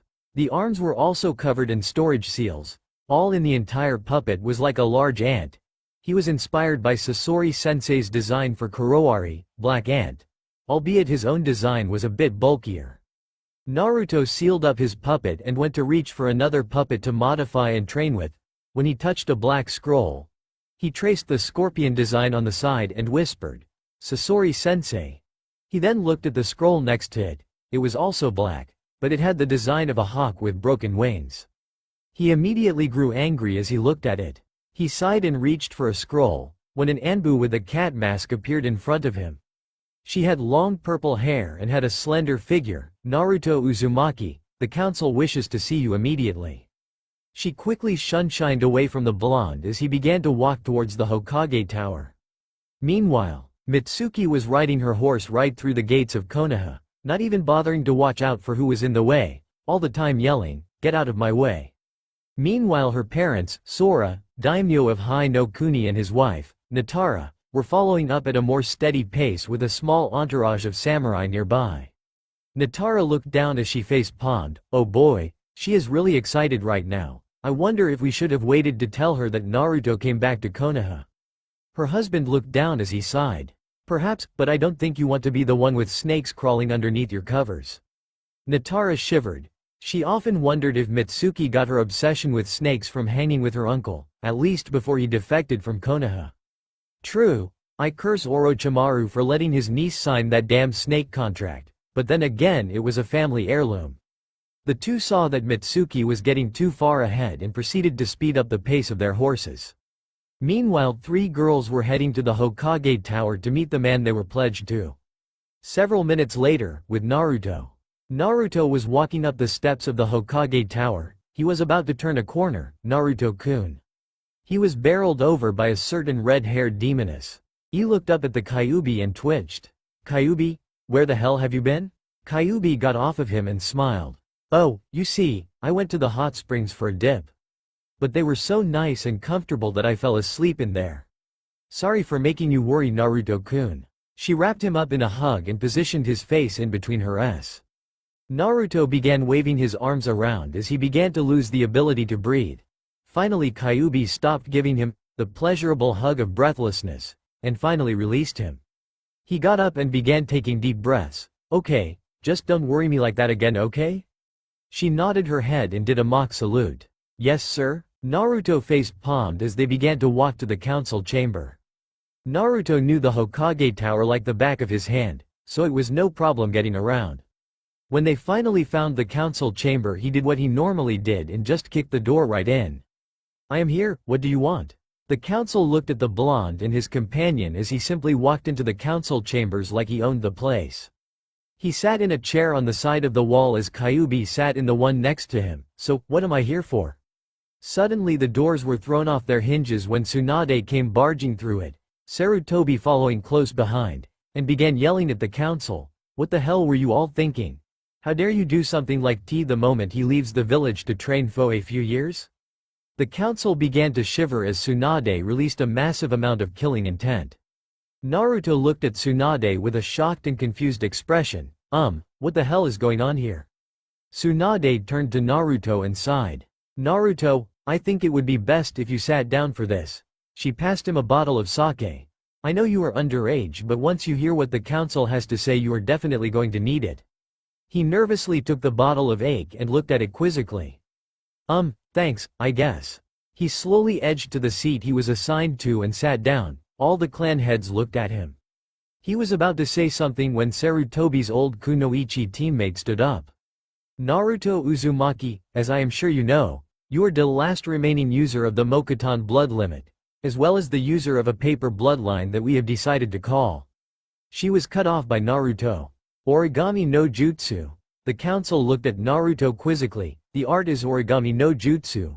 It is an aim no kuni style of fighting that uses the bloodline of Ranbunyata, or paper body. The council looked at him as if he had grown a second head. He began to massage his temples. I went through aim no kuni and met my aunt, Konan Uzumaki. She says that her and her twin sister were separated when their parents divorced. Apparently my mother's name is Kushina Uzumaki. What? The yell came from the clan heads. All of them going bug-eyed at the name. Shibi, surprisingly, was the first to voice his concerns. You mean that he is the son of Kushina, then that means? Shibi's glasses fell from his node, revealing his compound eyes as he fainted from shock. Hiyashi was surprisingly the one who continued. He is Minato's son, shit. Hiyashi also proceeded to pass out. Sume stood up and shouted at the Sandame. You bastard, you told us he was dead.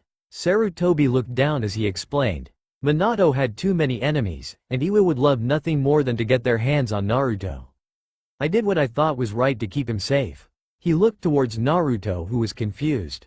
Not that I am not enjoying you all yelling at each other. But who is Minato? If he is my father I have a right to know. Naruto looked at the Sandame with an expectant look. Look, Naruto, would love to tell you who your father is, but your father had too many enemies and they would love nothing more than to kill you. Naruto glared at the Sandame and indicated to the civilian council. And having my own village try to kill me is much better. I would rather be in danger from outside enemies than inside enemies. And if my parents are alive I would like to know, please.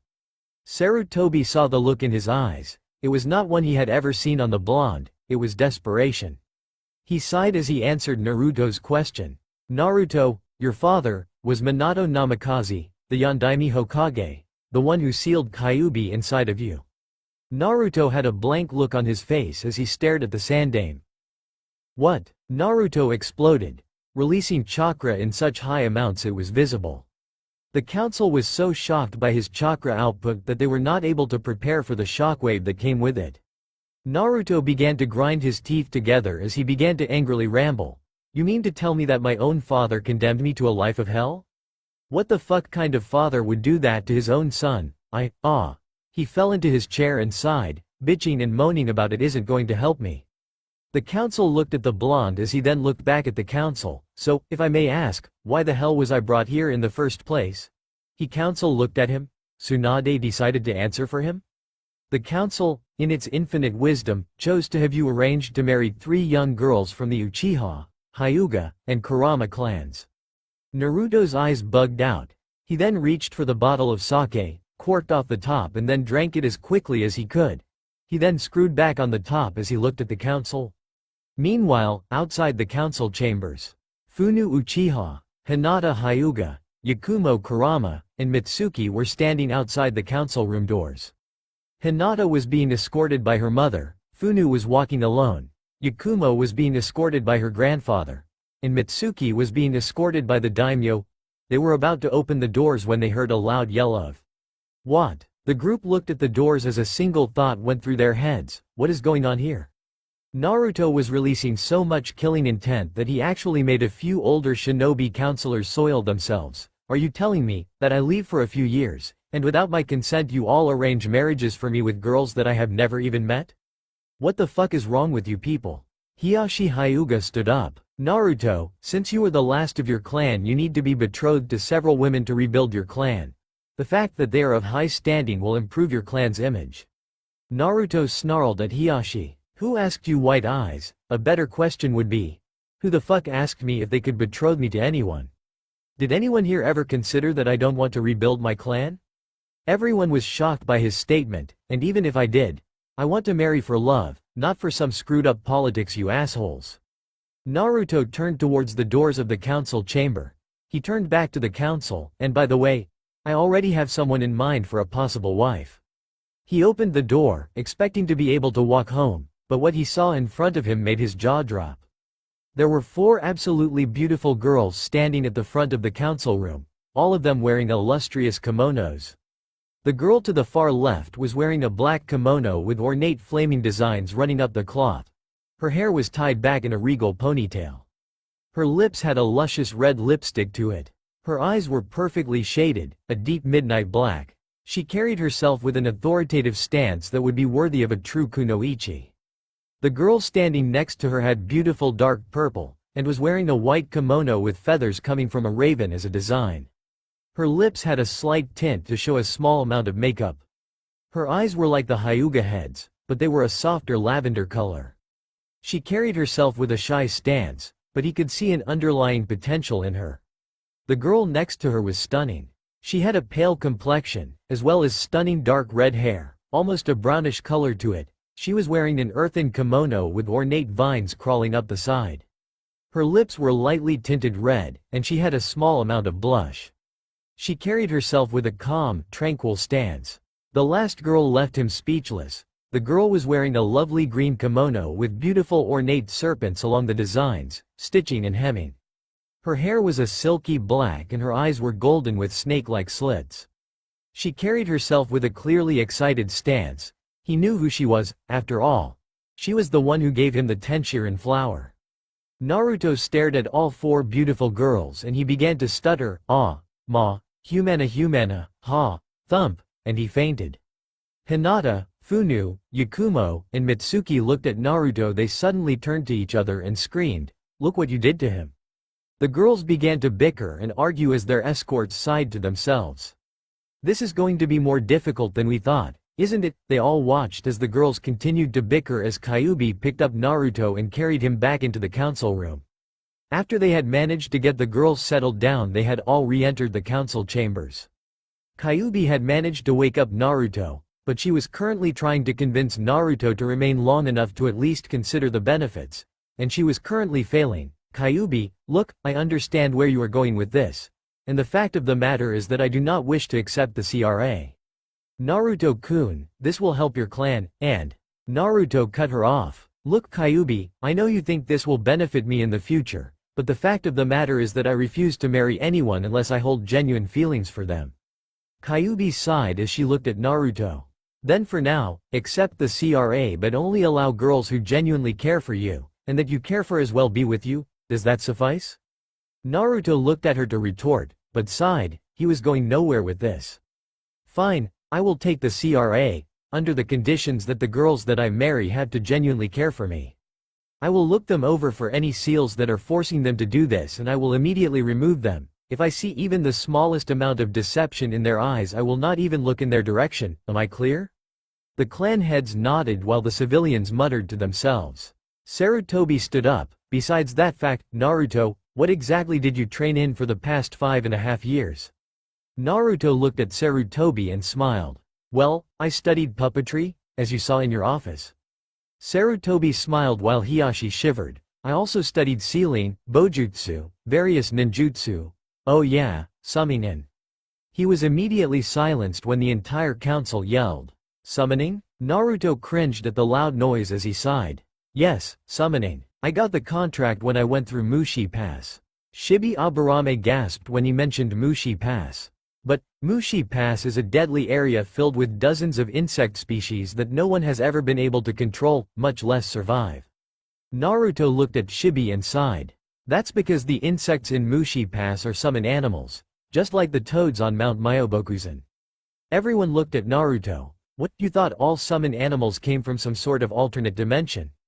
The clan heads looked down while the civilian council quirked an eyebrow. Naruto slapped himself in the face. Man, well, I am sure you want to know how I got the scroll. I was walking through the forest with my sensei. The two of us got separated. I ended up in the Mushi Pass when I tried to look for him, and man was it hell going through that place. Flashback. Naruto ducked as a large wasp came flying at him. He used his bow staff and swatted it out of the way. He then ducked again as another wasp came hurtling at him. Damn it, no wonder people hate these things. Naruto swatted away another giant bug as he pulled out Vanguard. He had since modified his first puppet and it was now his favorite puppet. He used his bow staff as a mount as he jammed it into a wall. He jumped up on the bow staff and swung his puppet at the insects. He sliced a few in half. The insects just kept coming at him. Damn, where the hell are all these things coming from? Naruto turned around as he swatted another one away. He looked around as he saw another group of the massive insects heading towards him. He mentally cursed, shit, can this get any worse? Suddenly the ground he was standing on shattered beneath him as he fell downwards. He began sliding down a slick gooey substance. He finally found an end as he crash-landed into a slimy pool of whatever the hell he was in. He pushed to the surface as he began to spit out the substance which managed to get into his mouth. What the hell is this shit? Naruto opened his eyes, and they widened when he saw what he was in. He was in a nest. He looked to find large eggs, about the size of a toddler. He began to stand up. He looked around to find the cave covered with large flowers that seemed to move. He waded to the edge of the pool of slime and crawled out, gasping for breath as he did. Damn, what the hell is this place? He pushed himself up as he looked around. He was in some sort of catacomb. He began to walk around when he began to notice all the insect life. If there are more bugs down here, I better be careful. Naruto took a step forwards. Crunch, and he looked down. He had stepped on what looked like a giant tick, but it had a stinger at the end of it, and it had a small set of wings developing. Naruto was about to step again. When he heard the loud shriek behind him. He quickly turned around to see the walls moving. The rocks, which apparently were not rocks, began to fold into the wall. The wall began to crumble as Naruto saw the giant creature. It had to be the biggest bug he had ever seen in his life. It had the form of a massive wasp, but it had long front legs like a praying mantis, and it had massive wings. The insect opened its eyes, showing crimson orbs. It saw where Naruto's foot was and shrieked. It scuttled over to Naruto where it tried to impale him on its spiked tail. Naruto swerved out of the way and slammed the bug in the face, making his own body shake with the vibrations. He managed to gain enough of his own movement back so he could avoid a strike from the insect's frontal claws. He jumped out of the way and threw a kunai at the bug. It bounced off of its armor. Naruto cursed, shit, this thing has to have a weak point. Think Naruto, it's just a big bug. It has the same anatomical features and, oi duh, why the hell didn't I think of that before? Naruto ran towards the bug as it began to flap its massive wings. As it was about to jump off the ground, Naruto drove the bow staff into the insect's incredibly soft wings. He then tore upwards, shredding the wing. The insect fell to the ground as Naruto dealt a strike to its abdomen. The insect fell over and lay limp on the ground. Naruto was about to walk away, when he suddenly heard scuttling. He turned around to look into the shadows, and his eyes widened at what he was seeing. There were large beetles coming at him, but they seemed to be going at a steady pace. His eyes widened when he realized why they were going so slow. He now admits, the bug he was fighting, was not the biggest he had seen. Slowly a massive form was revealed. The head was similar to that of a queen termite, but it had rhinoceros beetle horns, 3 to be exact. Its legs seemed to be gangly, but it had 6 massive pincers up front that looked like they could cut through stone. As more of the insect was revealed, he noticed large green pods on its back. Suddenly one of the pods exploded as a worm-like creature fell to the ground. It squirmed for a minute while it began to move towards one of the pools. The insect began to raise itself as Naruto noticed that the end of its body was connected to what appeared to be a massive sack. The flowers he saw in the cave began to light up, and his eyes widened in horror. The sack that the insect was connected to went deep into the catacombs and circled around the nearby sludge pools as they poured out more sludge. He stared into the insect's compound eyes. He could have sworn he heard a hissing sound come from it before it directed its attention to the insect that Naruto had just barely defeated. It began to click and hiss at the insect. The insect responded by hissing and clicks as well. The two continued this until the massive insect, which had to be big enough to be a boss, summoned directed its attention to the wall behind Naruto. It began to click rapidly, and before Naruto knew it, he was being wrapped in webbing. He tried to struggle, but he fell over as he saw what was wrapping him up. The flowers on the ceiling and walls were actually massive spiders about the size of a man. They finished wrapping him up as another insect came crawling up to him. It sat near the base of Naruto's neck and began to leak out a digestive fluid that ate at Naruto's flesh. Naruto hissed in pain and tried to struggle, but he was being held down by the spiders. Meanwhile, the insect dropped a single egg into the hole as it began to secrete a saliva-like substance that closed up the hole. The pain then began to crawl up his spine until the pain skyrocketed in his brain. The spiders let go of Naruto, but immediately he felt incredible pain at the base of his neck. It felt like someone was drilling into his spinal cord. He suddenly began to interpret the clicks and hisses into words. The process seems to be working, quite interesting. And he is quite resilient. He may in fact be worthy. He kept hearing these noises and words until the pain finally stopped. He groaned in pain as the spiders began to cut the webbing around him. He suddenly heard chuckling. He looked to find that it was coming from the massive insect. I see, you are strong. But we do not know if you are worthy of the gift we wish to dispose upon you. We shall see through your memories. Suddenly Naruto saw every last pain that had ever happened to him. He heard the other insects' clicks, growls, and their screams as he saw all of his memories. But why were they screaming? Suddenly the memories stopped flooding through his mind. He looked up to see the insects looking down, and they were shaking as if they were crying. Suddenly he heard the giant insect sob out. You have suffered so much, yet you do not strike back. You hold good in your heart. You are worthy. The insect waved its massive front claws as another insect came crawling out of the wall, carrying a massive scroll on its back. Naruto looked at the insect in confusion. What are you talking about?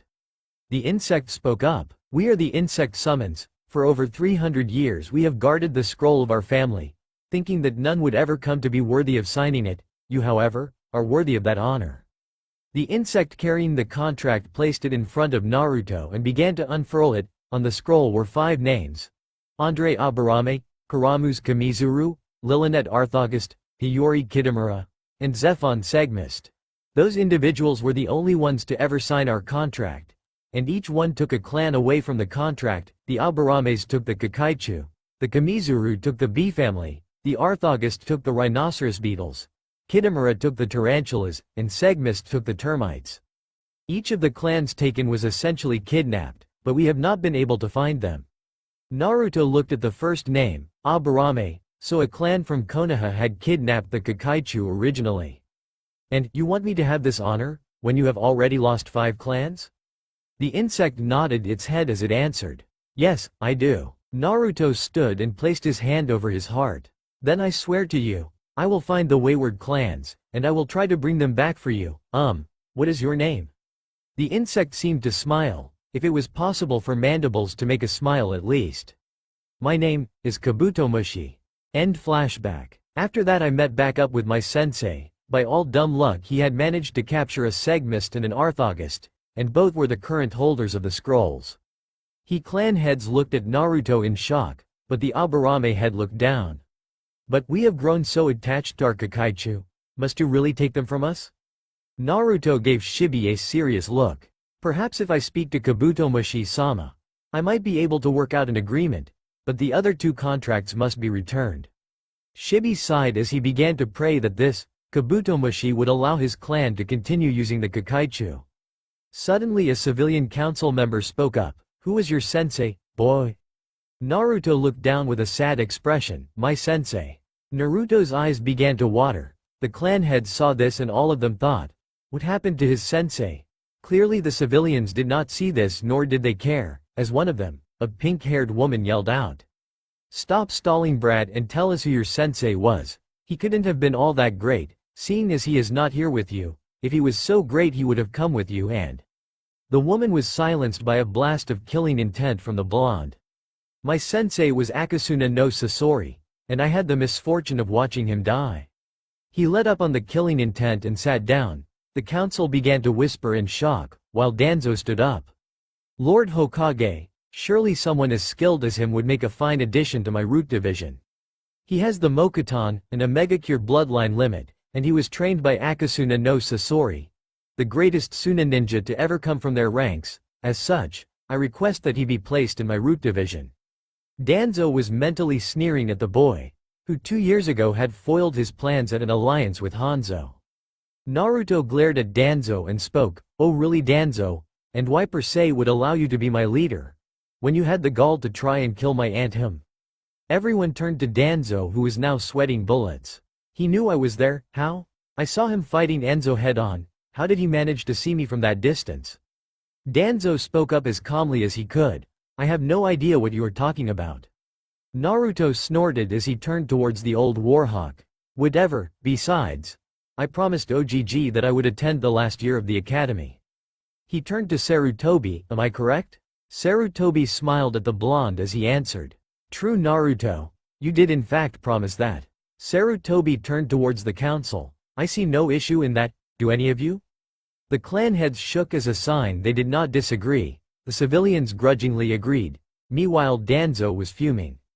"Damn, his power would have given me the strength to take you down, Sarutobi. Now how am I going to take the position of Hokage?" Sarutobi smiled. "Tomorrow, Naruto will start the academy." He began to write down a form. "This is the room number." Naruto took the piece of paper and smiled at Sarutobi. "Thanks OGG." He and Kyuubi shunshined out of the council chamber. Later that night, with Funu. Funu was cursing to herself. Her plans were slowly falling through the toilet. She was not the last remaining Uchiha as she had planned. Instead, that pathetic excuse of a genius had spared his worthless little brother, leaving 3 Uchiha living. Funu looked at the training post that had a symbol carved into it. Her eyes changed from her regular eyes into the Sharingan. And then they shifted into the biohazard symbol, Amaterasu.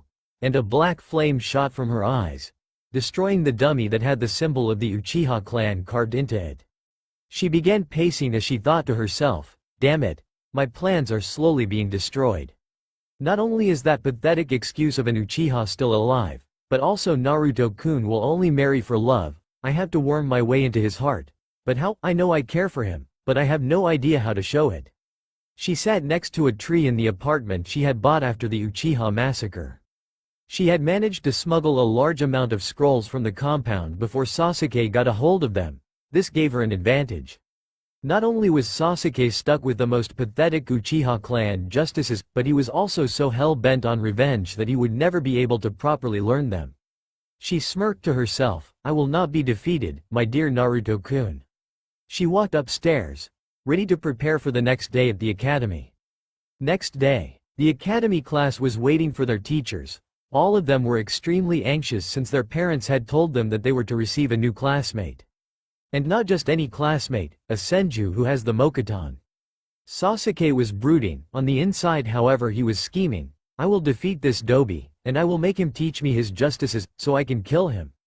Hinata was quivering. She knew who it was, and it made it that much harder to get out of bed, but she wanted to gain Naruto's affection. Funu was thinking of possible ways to get Naruto to fall for her. Kiba was looking at Hinata with lust. "I will beat this new dobi and I will show Hinata-chan that I am the man for her." Yes, Kiba will be bashed in this fic. Why? Because it is funny. Sakura was oogling Sasuke. "Whoever this boy is, he will never beat my Sasuke-kun, cha shanaru." The doors opened as Iruka Amino and Mizuki Dao walked through the doors. "Alright class, I am pleased to announce that we have a new student today." Please treat him with the same respect you wish him to give you." The doors opened again as Naruto stepped through them. The class had mixed reactions. Hinata was blushing at him. Kiba was snarling when he saw the blush. Sakura was humping at the sight of him. Sasuke was looking at him as if he was a pole to be measured. Funu was looking at him with a seductive smirk. The reactions continued until he spoke. "Hello everyone, my name is Naruto Uzumaki, I hope we can all get along." Naruto had done exceedingly well in the academy. When he first joined the academy top he was automatically placed as the Dobi, but in less than 3 months he had taken the 5th place by storm. He developed friendships with many of his classmates, Choji and he both shared a love of various foods, although he preferred ramen whereas Choji preferred barbecue pork. Both he and Shikamaru had tactical minds, although Naruto was a lot more energetic than Shikamaru. He and Ino both shared their appreciation for flowers. The two had taught each other various gardening techniques in their free time. He and Shino had become quick friends, especially since he showed Shino his insect contract. However, with friendships came enemies, and his worst enemies were Sakura, Sasuke, and Kiba.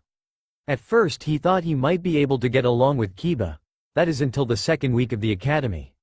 Flashback. Kiba pushed Hinata against the wall with a lecherous grin on his face. "Oh come on Hinata, why not? I mean in a few months we will be shinobi, and we might end up dying, why waste this chance?" Hinata struggled against the Inuzuka's grip. "It told Yuk Kiba, I'll love another." Kiba began to squeeze her arms and make her squeak in pain. "It's that Naruto shit huh?" He tightened the grip he had on her arms. "Oh please, he could never please you like I could." He puckered his lips and leaned towards Hinata. "Hey shit stain." Kiba turned and saw the end of a bow staff smash into his face. Forcing him to let go of Hinata, Kiba tumbled and hit a tree nearby. Akamaru, who had been whimpering off to the side, walked over to his master and began to whimper. Kiba pushed himself up and saw who had knocked him down. His eyes narrowed when he saw Naruto standing in front of him wearing a black cloak with red clouds, holding a bow staff. Naruto pointed the bow staff at Kiba. "I suggest you walk away Kiba, or someone will get hurt." Kiba snarled at Naruto and got up. "Yeah, and it's going to be you." He ran at the blonde with his claws extended and slashed at the blonde. Naruto sidestepped him and delivered a punch right into Kiba's chest. Kiba staggered a bit and coughed up a bit of blood. Naruto stepped back as Hinata stood a few feet behind Naruto. "You have a lot of nerve treating a woman as you did Inuzuka slime. I could have you arrested for attempting to force yourself on a woman." Naruto spoke the next part with finality, "Especially my fiancé." Kiba glared at the blonde, while Hinata had hearts in her eyes. He accepts?" Kiba snarled at the blonde and then pointed to Hinata. "I will do whatever I feel to women. All they are good for is to cook and make kids." Naruto snarled at Kiba as he spun his bow staff. "You should think before you say things Inuzuka, especially in front of me." Naruto launched himself at Kiba and buried the tip of his bow staff in Kiba's chest, cracking several ribs. Kiba coughed up more blood. Naruto jumped in Kiba's guard and delivered a strike at the mutt's chin. Akamaru quivered in the back, feeling intimidated by the blonde's aura. Kiba was launched into the air by a strike from Naruto's bow staff. As he was flipping backwards in the air, Naruto jumped up and placed the bow staff firmly on his waist at a horizontal angle. He then began to spin in the air, and directed the spinning bow staff at the Inuzuka. Kiba was launched into the ground. Kiba landed face first into the dirt, scratching up his face quite badly. Naruto turned to Hinata and walked over to her. She flinched when he reached out to touch her. He retracted his hand. "Don't worry, I am not going to hurt you."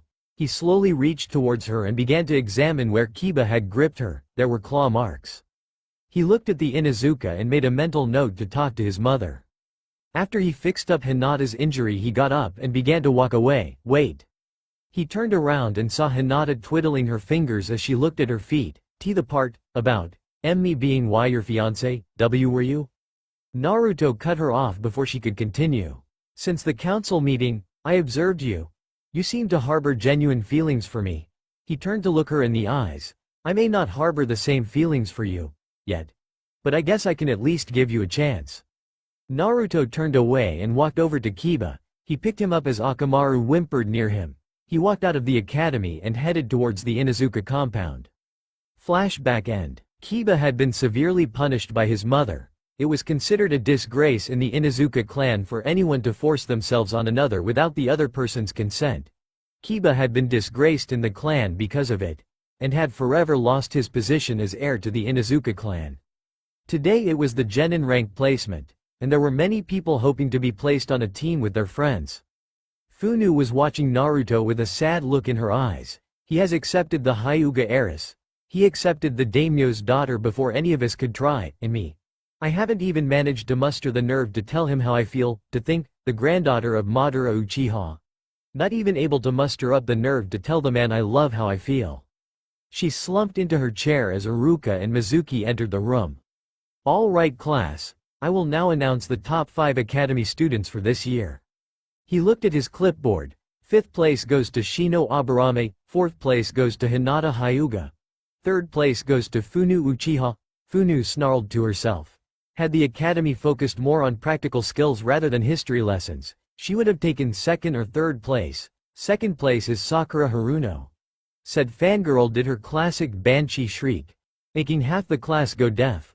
Once Iruka was able to hear again, he continued, and 1st place, for the title of Rookie of the Year, goes to the fangirls of both Naruto and Sasuke, the Sasuke fan club being led by Sakura, and the Naruto fan club being led by Amy, looked forwards. The boys edged closer to hear who would be the Rookie of the Year. Finally Iruka spoke. Is a tie between Naruto Uzumaki and Sasuke Uchiha. Congratulations. This is the first time there has been a tie for Rookie of the Year since the Sandame graduated the academy, now. Iruka was silenced by Sasuke, who stood up and yelled. This is unacceptable. Only an Uchiha could ever be worthy of the honor of becoming Rookie of the Year. Not some no-name clanless freak. The room became silent as Naruto turned to the Uchiha and snarled. You want to say that again, brat? The two got into a glaring contest? You are a no-name clanless freak who should be kneeling in front of me like a dog. I will not share the title of Rookie of the Year with anyone. Naruto smirked. Then how about a little spar? The winner is Rookie of the Year. The loser becomes the dead last. The class broke out into whispers as Sasuke smirked. Get ready to be put in your place, Dobi. Sasuke got up and walked to the training field. Naruto followed suit. The two combatants looked at each other. Iruka stood between them as the two got into fighting stances. The match between Sasuke Uchiha and Naruto Uzumaki. This is a purely taijutsu match. Bunshin, Henge, and Kawarimi are allowed, nothing else. Hajime. The two shot at each other and smashed their fists into each other. Sasuke pulled back his fist. It felt like he was punching iron. Before he could react, Naruto had delivered a strike to Sasuke's side and sent him to the ground. Sasuke got up and sent a kick to the blonde, who quickly blocked it with his forearm. He grabbed Sasuke's foot and yanked him off the ground. He spun him around 3 times before he slammed Sasuke face first into the dirt. Iruka nodded. The winner is Naruto Uzumaki. Naruto began to walk away. The rest of the class was applauding. Sasuke pushed himself up and glared at Naruto's back. No, I refuse to lose to a clanless freak like him. Sasuke ran through hand seals. Iruka saw this and yelled.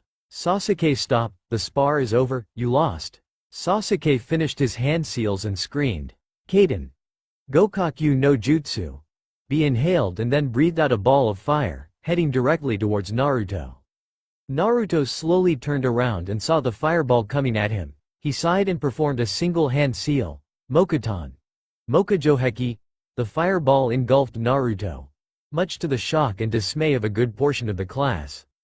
Funu ran forward and screamed, no, Naruto-kun. She ran to the area that was burning.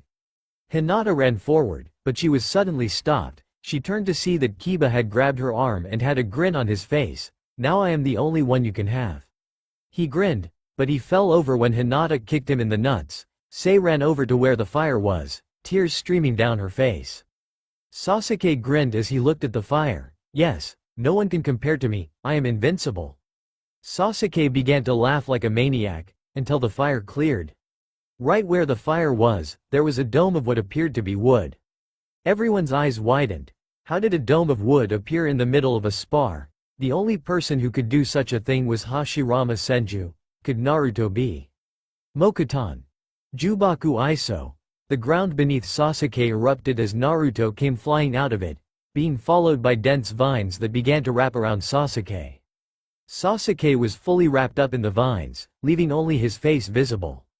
Naruto landed in front of Sasuke and placed a kunai at his throat. "I win, Dobi." Naruto smirked as he walked towards the students, and was glomped by two sobbing girls, Hinata and Funu. Naruto was not surprised by Hinata, but Funu? Funu latched onto his chest and sobbed out, I thought I lost you." She began to cry into his chest. Naruto lifted her chin and made her look at him. "Funu, tell me, do you truly and honestly care for me?" Funu hiccuped and nodded her head, or doing this for any reason to gain power. She choked out a sob as she shook her head. "No. Are you doing this to gain my family's bloodline?" Funu sobbed and shook her head as she buried her face into Naruto's chest. Naruto sighed, he lifted her chin. "Funu, at HT moment I do not love you. But like I told Hinata, I will at least give you a chance." Funu smiled and rested her head on Naruto's chest. Hinata snarled at Funu, she then pulled Naruto off of the ground and with a new resolve yelled at Funu, "Back off bitch, he is mine." The class was startled by Hinata's boldness. Funu was slack-jawed for a minute before she grabbed Naruto out of Hinata's grip and pulled him to her, making his face go between her s. "No way. He is mine, damn it." Hinata grabbed Naruto's arm and pulled. "Mine." Funu did the same. "Mine, mine, mine, mine." The class was following how the two heiresses kept pulling Naruto as if it was a tug of war. The Naruto fan club was letting anime tears fall. "Why can't I have Naruto-kun?" going through each of their heads. This continued until Iruka managed to break up the tug of war and directed the group of kids to the class. Meanwhile, Yakumo had sat in her room painting for the last few months, only leaving to get food and drink, and to go to the bathroom. She had been painting this same portrait for the last few months. Yakumo was smiling as she thought to herself, "I will make you mine, Naruto-kun." She looked at the painting. It was of her and Naruto in a lecherous pose.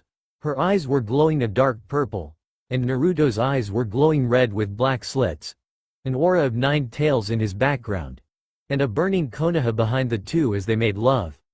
Yakumo's eyes began to glow purple. "Soon, we shall become one." The next day, Genin placements.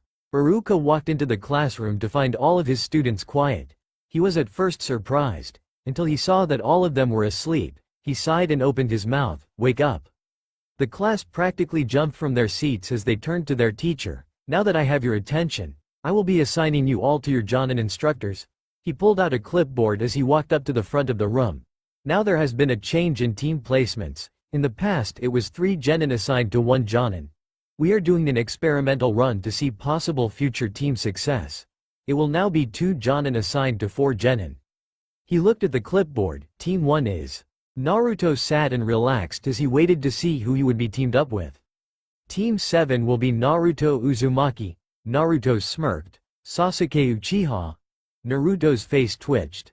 Sakura Haruno. His face twitched even more, and Kiba Inuzuka. Naruto had it.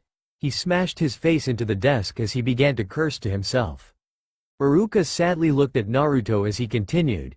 Team 8 will be Hinata Hyuga, Funu Uchiha, Ino Yamanaka, and Amy Mitarashi. The 4 girls looked at each other, while lightning seemed to cross between Hinata and Funu's eyes.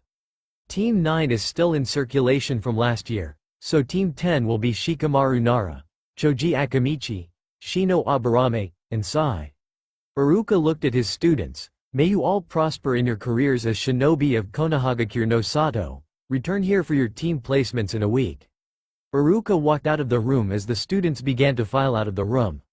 Naruto walked up to Hinata and Funu, who were waiting for him at the door. "So, do you two want to come to my house tonight? We are having a celebration for graduation at my place." The 2 girls quirked an eyebrow. "We?" the 2 asked simultaneously. Naruto smirked as he whispered in the girls' ears. "It's a surprise." He turned to the rest of the class. "Hey, for those of you who got an invitation to the celebration tonight, head to the training ground tonight at 4. He turned back to Funu and Hinata. "I hope to see you two there." Naruto turned to walk out of the building. "Hey." Naruto turned to see Sasuke, Sakura, and Kiba glaring at him. "Why didn't we get any invitations?" Naruto smirked as he nonchalantly spoke. Because I hate you. The three-face faltered as Naruto walked out of the room and headed down the hallway. He ran through a set of hand seals, and he vanished in a swirl of paper. Outside of Konoha, Mitsuki was heading towards Konoha. Her father royal guard behind her. She had insisted on moving to Konoha to be with her fiancé. Her father approved so long as she had her guards with her. She was carrying her naginata. Most princesses were pampered, spoiled. Okay, so was she. But her father downright refused to allow his daughter to be a pushover. He had trained her to be a fine warrior, and in Hai no Kuni, there was no person better with a naginata than she was. She looked into her pouch and looked at the gift in it. She smiled. Today was the day she would officially promise herself to Naruto. Today she would officially be his fiancé. She sighed to herself as she realized that she would have to share him. It did not matter. She would always care for him. She wondered how the Tenshinhan flower was doing. He had shown it to her the last time they met, and it was truly beautiful. She had immediately declared that when the two were old enough, they would marry. She looked up and saw the gates of Konoha. She picked up the pace as she headed towards the home of her fiancé. Meanwhile, Naruto suddenly appeared in a swirl of paper that quickly turned into chakra and went back into Naruto. He looked up at the sight before him. In front of him was the home he had made with his Mokuton Jutsu. It was an ornate-looking building. It was completely made of wood, and it had a lovely scenery to it. It was a home fit for a daimyo, or in Naruto's case the Hokage's son, along with his girls. He walked up to the front gates and pushed open the door as he marveled the interior. It was like walking into a palace. He walked up the nearby steps and headed to the back of the building. He opened the door, to reveal a large round area. Tables were set up, food was steaming on the table, and there was a chakra-powered speaker system. He was about to go check out the rest of the place. Oh Naruto-kun. Naruto turned to see Kyuubi standing behind him in a partially see-through kimono. Where have you been, Naruto-kun? I was so lonely. She shook her shoulders as she allowed her kimono to slip a bit, causing a slight nosebleed in the blonde. Naruto's eyes widened when he heard that voice. He looked at Kyuubi who was giggling. He slowly turned around, and was shocked to see who was behind him. Naruto, what have I told you about being a pervert? The person who said this had long blue hair with a white origami flower in it. She was wearing a black cloak with red clouds on it. The two people next to her were both redheads. One had a pair of eyes that had a ripple pattern in it, and had darker red hair that was long enough to braid. The other redhead had lighter orangish red hair and it was spiking up everywhere. Standing behind him were his extended family, Konan Uzumaki, his aunt, Nagato Raikudo, his uncle, and Yahiko Kazama, one of his old teachers, his family. That's all for now. If you enjoy this video, then please like, share and do comments.